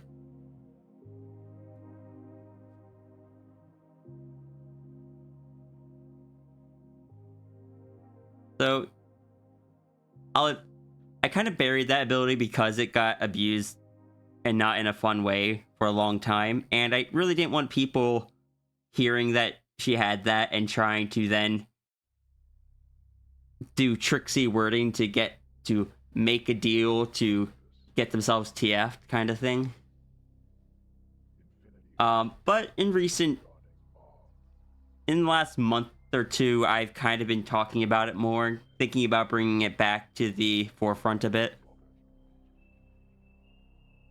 Cut to Sierra having to hang out and oversee the deals.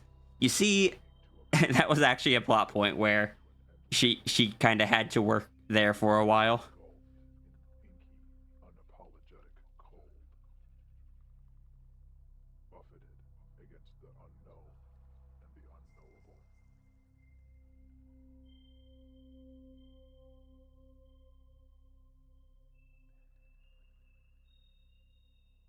Abandon everything, or it is all borrowed. Step forward and let go.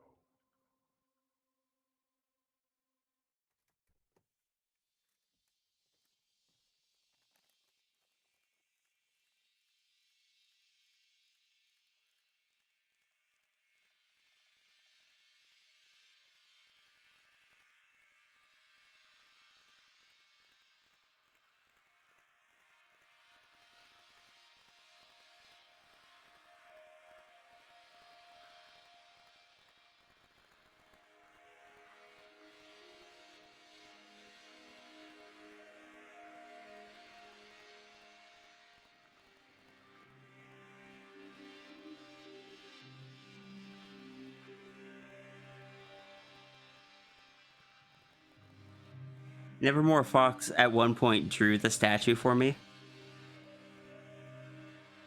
This was years ago.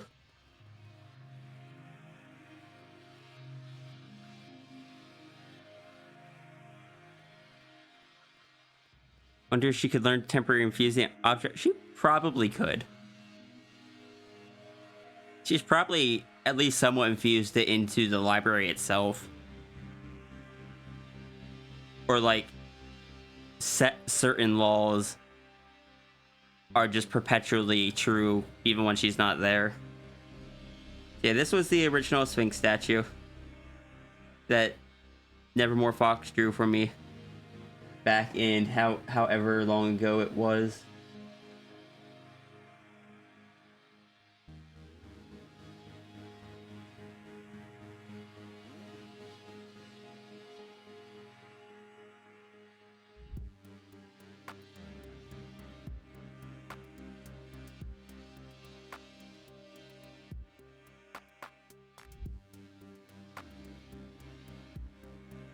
And this sketch was just called Employee of the Month. Sierra needing to work at the shop. Back when Sierra had the very curvy design. Also, you can tell this is a very early Sierra because she has the fuzzy face and the ears are on top of her head instead of the side of her head.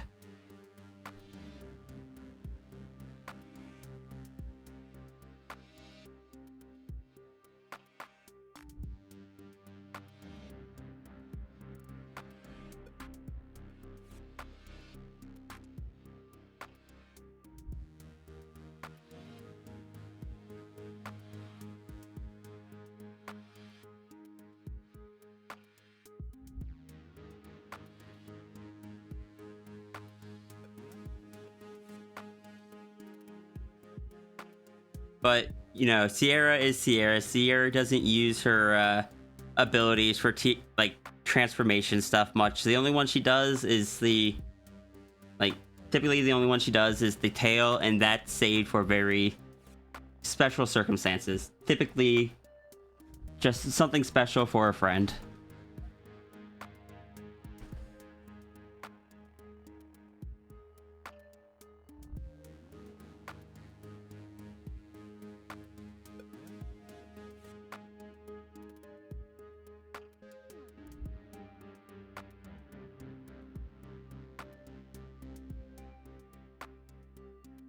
How many characters have we bounced through so far?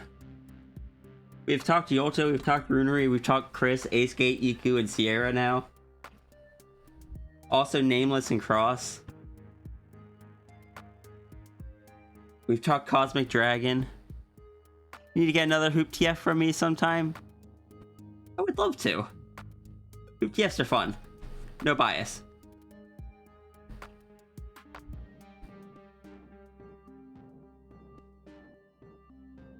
Thanks, Brain. I hate it. Because I had the Runery page open on my other monitor, when I was saying that, like, oh, Hoop TFs are fun, no bias, my brain saw the Yolta design. I was just like, wonder what a Yolta Halo as a ring TF would be. I'm like, brain, no. Do not turn everything into a TF item.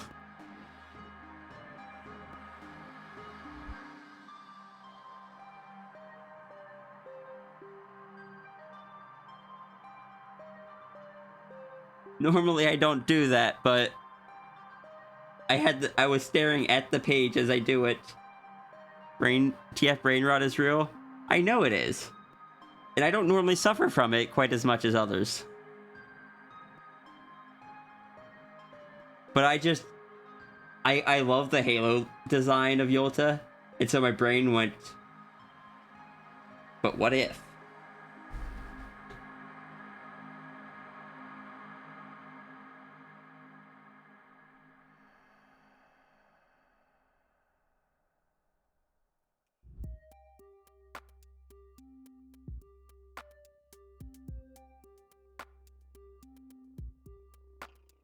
So someone through the Halo? Just shove Yolta themselves through the Halo. And Yolta just be like, what the heck? What are you doing?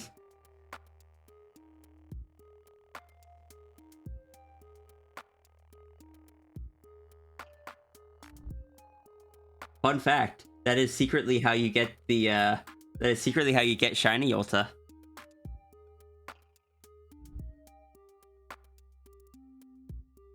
You take the normal Yolta, you just shove them through the ring, or through the Halo, and then you get shiny Yolta. That is definitely how that works. Absolutely. I'm not just making up untrue facts about someone else's character.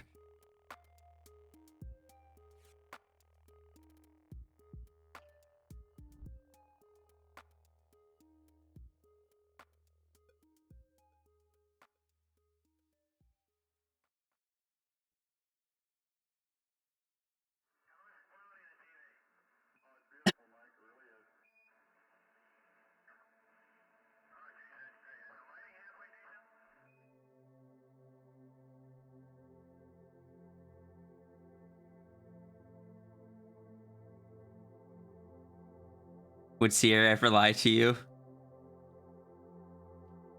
It depends on the severity of the lie.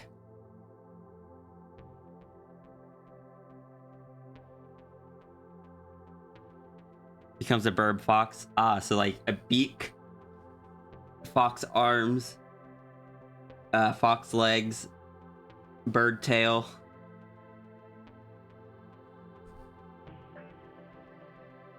And yes, Nano Sigil going through a hoop would turn into something else until the next sleep cycle.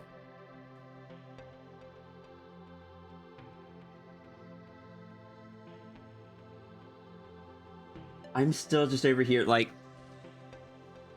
if I am correct about, like, this being the true Yolta, and the Yolta that we normally see with the drippy halos just being, like, a fraction of them, or like a projection or something, then I'm just over here, it's just like I am amused by it because that is what Sierra is. Sierra is just like a fraction or a projection of the cosmic dragon.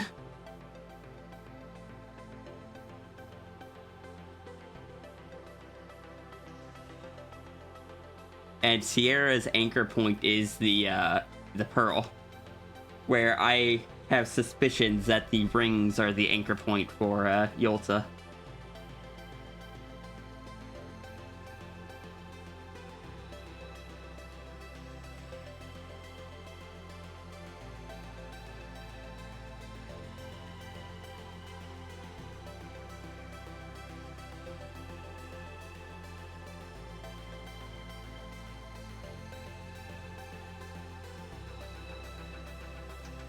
The orbs are different now. Wouldn't the default now be the default? Yes, not. I don't want that to be a thing. Like, I've been... Technically... That is something I've wanted to do with Cat. It's something I've really wanted to do with Cat, but I haven't because I don't want it to become a regular bypass for nano critters to get past the limitations of them. So I've just... And yeah, Cat's technically a different... Like, Cat is technically a different type of nano critter than the rest. But it still feels like if I did it for Cat, people would feel like it's unfair that they couldn't do it as well.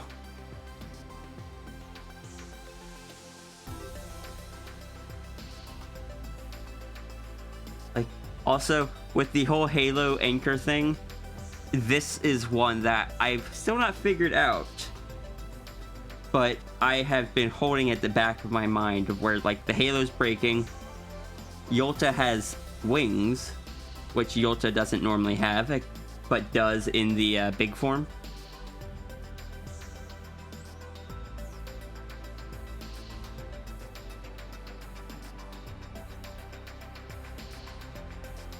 Here Yolta's got wings.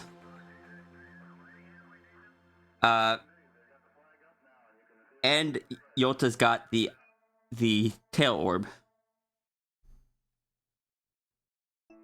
Not the best. Let's get the other one.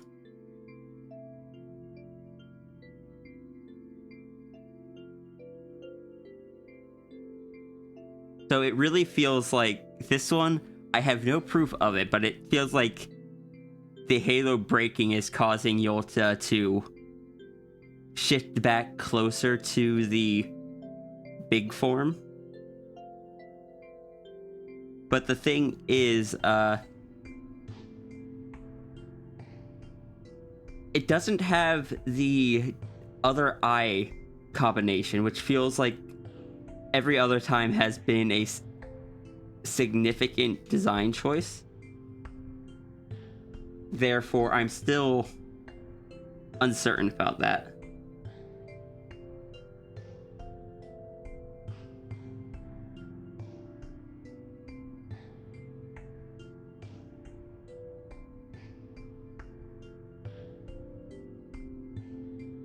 But also, on the note of Cat, yes, I've wanted to have Cat accidentally send the null, or like the boss orb through a ring without realizing it, which alters the template in it.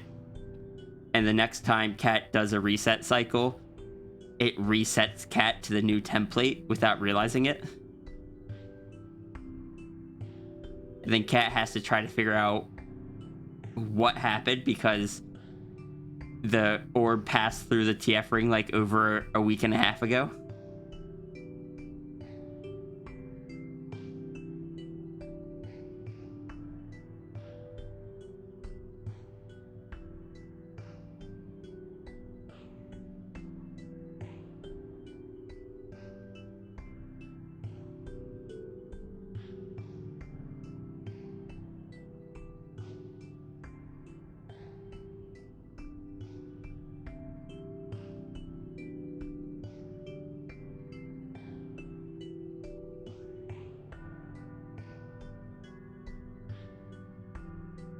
Runery, I have so many thoughts and ideas, and I don't know if any of them are correct.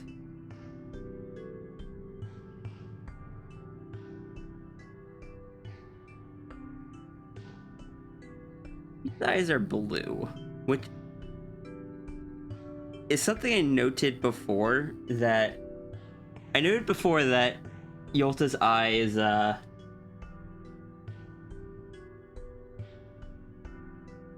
all of Yolta's eyes are only 2 of the 3 colors that Yolta's typically associated with.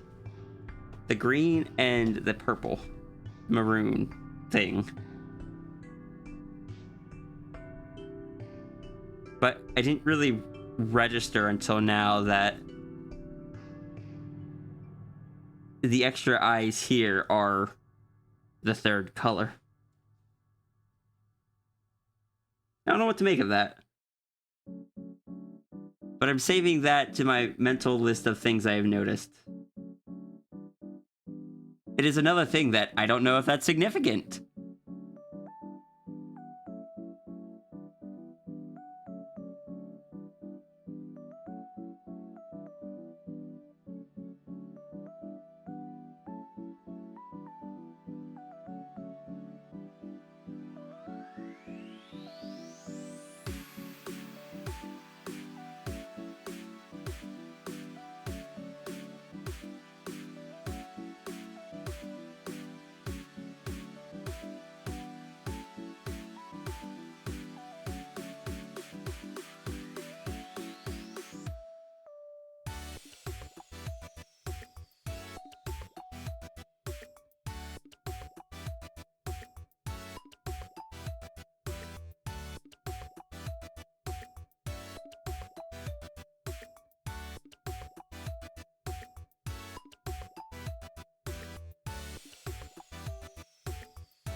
Maza Andrea, thank you for the follow.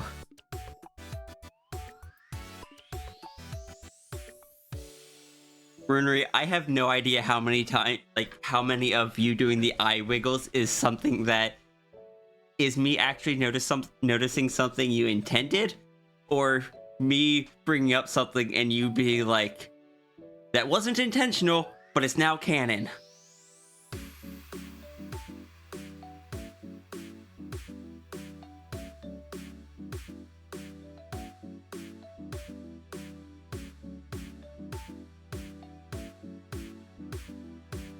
You know, like, just...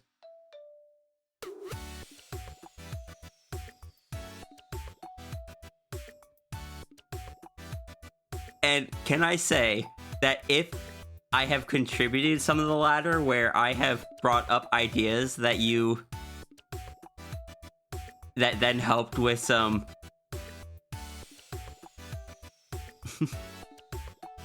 for context, these ones that I have here are not my art. These are our friends. They are runeries, who you can check out there. Did you just solo the crane game? I saw 1 or 2 from other people.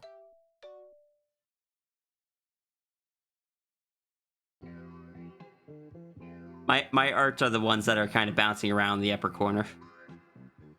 Mostly solo, yeah. I saw Zushi poke in a few times.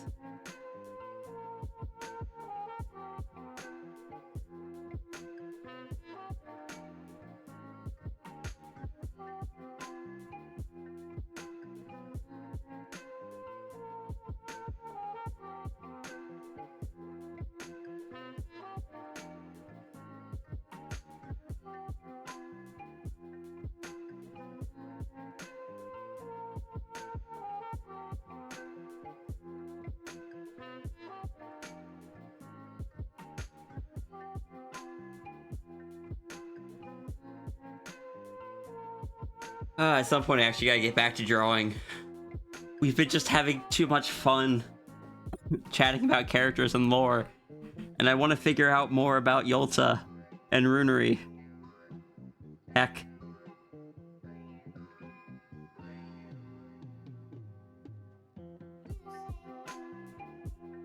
Rory, look what you have done to me.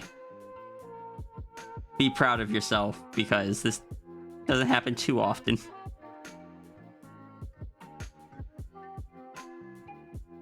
Like, it's not the rarest thing, but...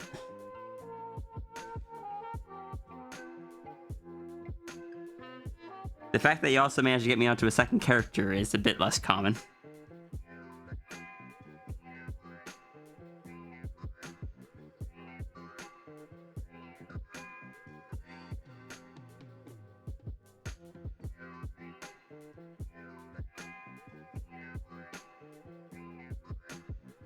I know you said I wasn't allowed to throw money at you, but I really want to throw money at you for that one idea.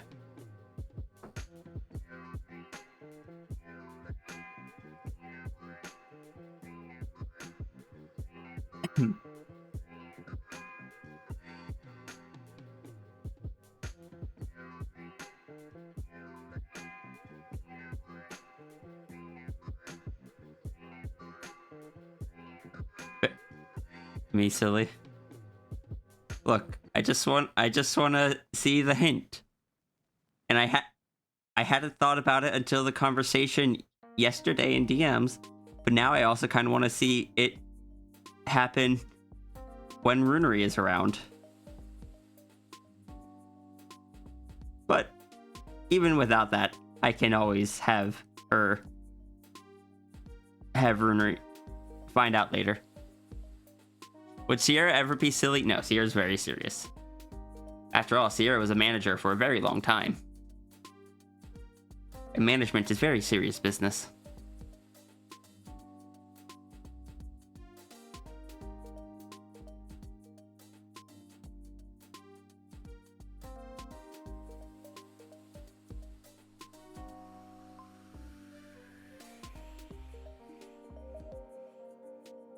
Very serious. Thinks only wears. Oh, but I hate suits. No, I wear polo shirts.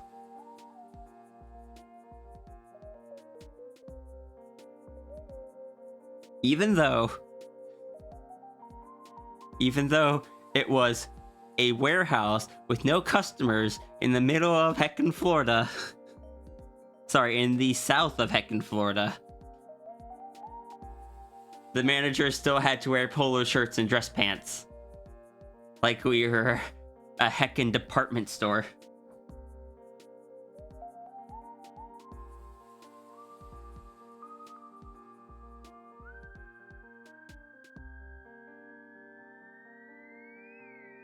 So Sierra in a suit would be... I'm pretty sure I've drawn that before.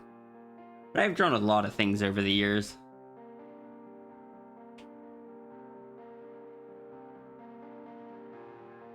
Oh, well, there is this version.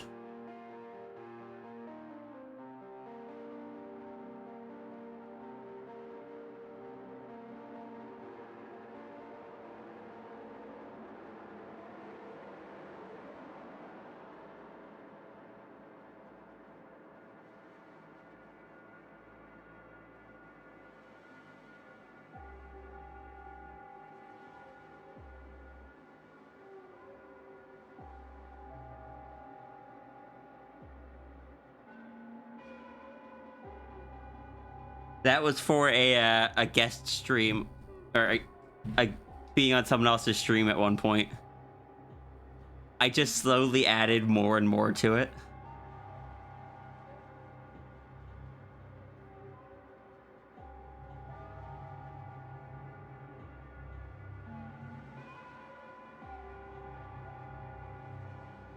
Hey, but thank you. I believe I also drew,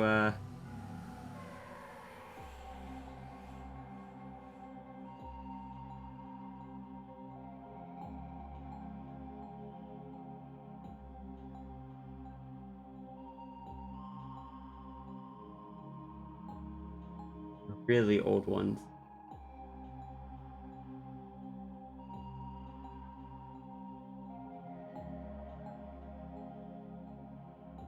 It's not quite a suit.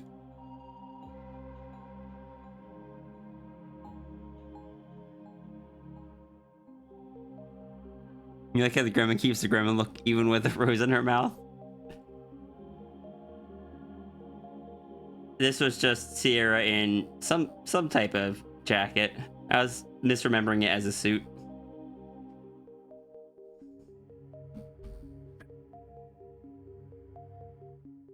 Oh, the old this is what the stream sketches used to look like. You'd have a lot harder job coloring these ones in. Maybe that's why I could get through so many of them.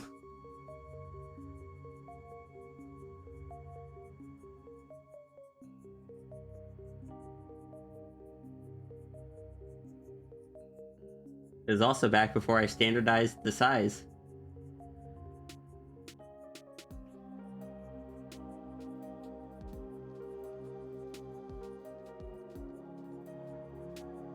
Still love how the mouse side of that came out. But yeah, someone mentioned... Oh, I grabbed the wrong one. Whoops.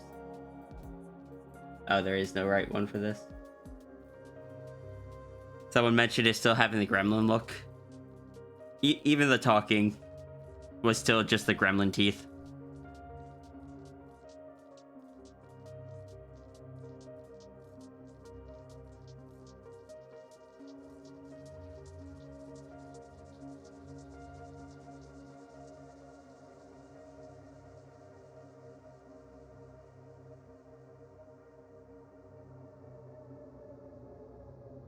Continues gremlin.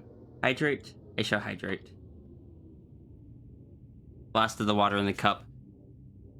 Because I drink too much of the water when you guys aren't even telling me to hydrate. Alright, I think after... I'm going for 4.5 hours. I should probably give my throat a rest here. I didn't get done the custom interaction I wanted to, but we got a lot of other stuff done.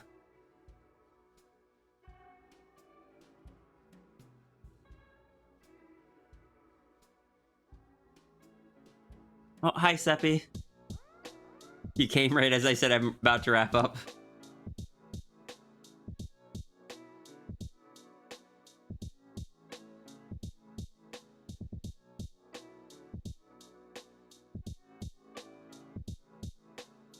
That's a pretty glow. Thank you. This is Yolta and Sierra swapping orbs. Absolutely nothing can go wrong. Look at that tail wag emote. If you ever get the chance though, Seppi, something that you can do, if you want. Let me create a new canvas to show you.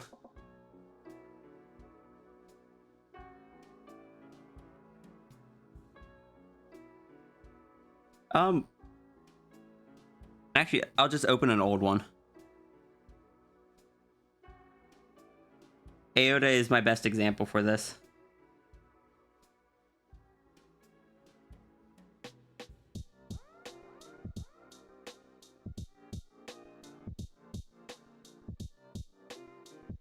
Chaos commences.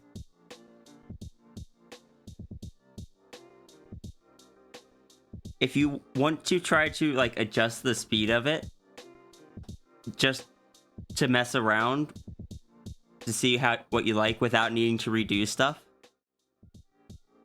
If you go to I believe you can go to animation, edit track.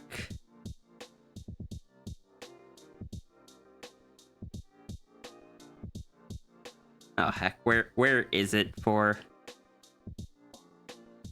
What's it called? Change frame rate.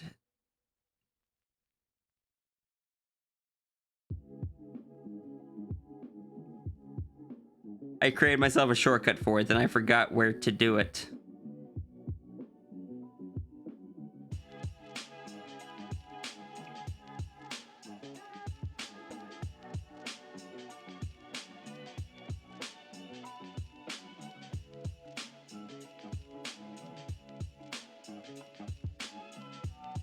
Timeline?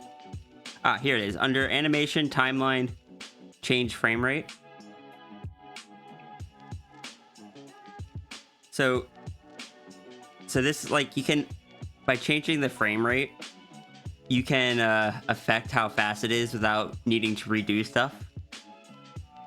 So if I change this from 12 to say 6, no,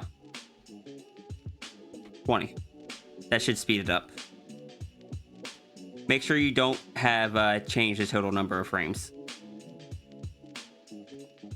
So now if I do it, it's faster.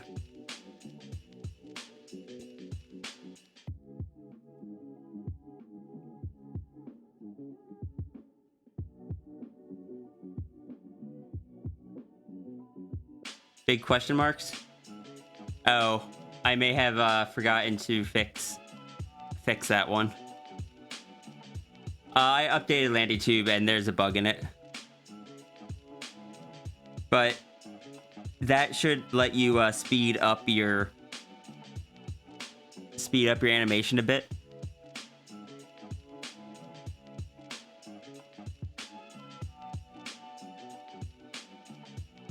I'll fix the cat headpats after stream. But I believe I told you to do it on 12 frame rate or 12 frames per second, because that's just generally what I animate at. So you could try changing it to like 24 to get double the speed.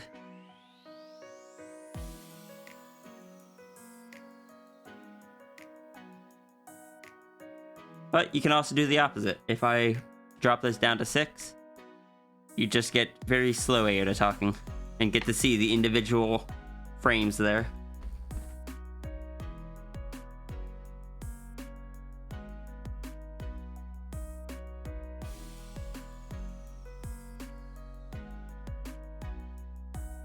So fluid. Look, this took forever, and there is a reason that none of the other avatars have animated talking.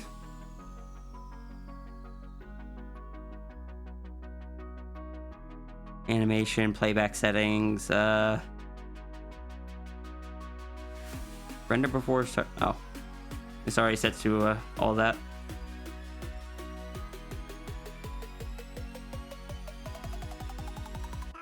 But yeah, I animated every like vocal sound and then animated the movements between them. If I remember, I just said 3 words, recorded that, and animated to the recording, but then had to alter a few sounds because they were, the words I chose had a few too many that were like the mouth was open too long or closed too long.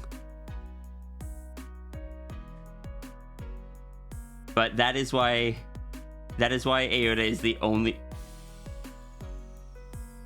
Did I put the wrong animation in for Aota? Because I feel like Aota's talking too fast there. I don't know, I'll mess with that later. I know I had to modify it.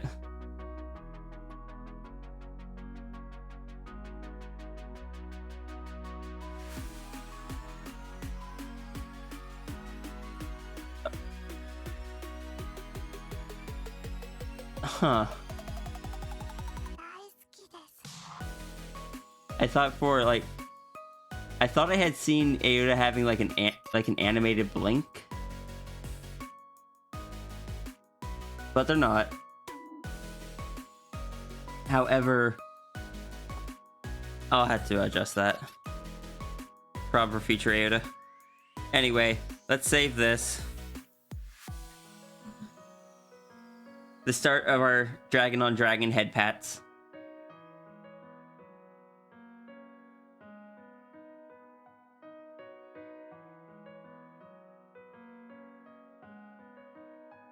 Anyway, I was supposed to be on Spooky. We're gonna wrap up. We're gonna go see who we can raid. I can feel that my throat is starting to get sore, so I'm glad that I chose to wrap up. We're gonna go raid Foxy.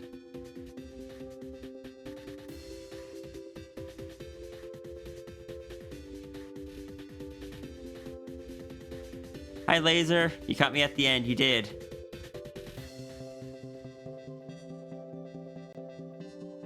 thank you everyone for joining today. Everyone be sure to get your fox rules ready. Anyone that is new, when we raid out, everyone grabs their fox rule by using the fox rule command. If you do not like the one you get, you can always get another one, but everyone needs to have one fox rule.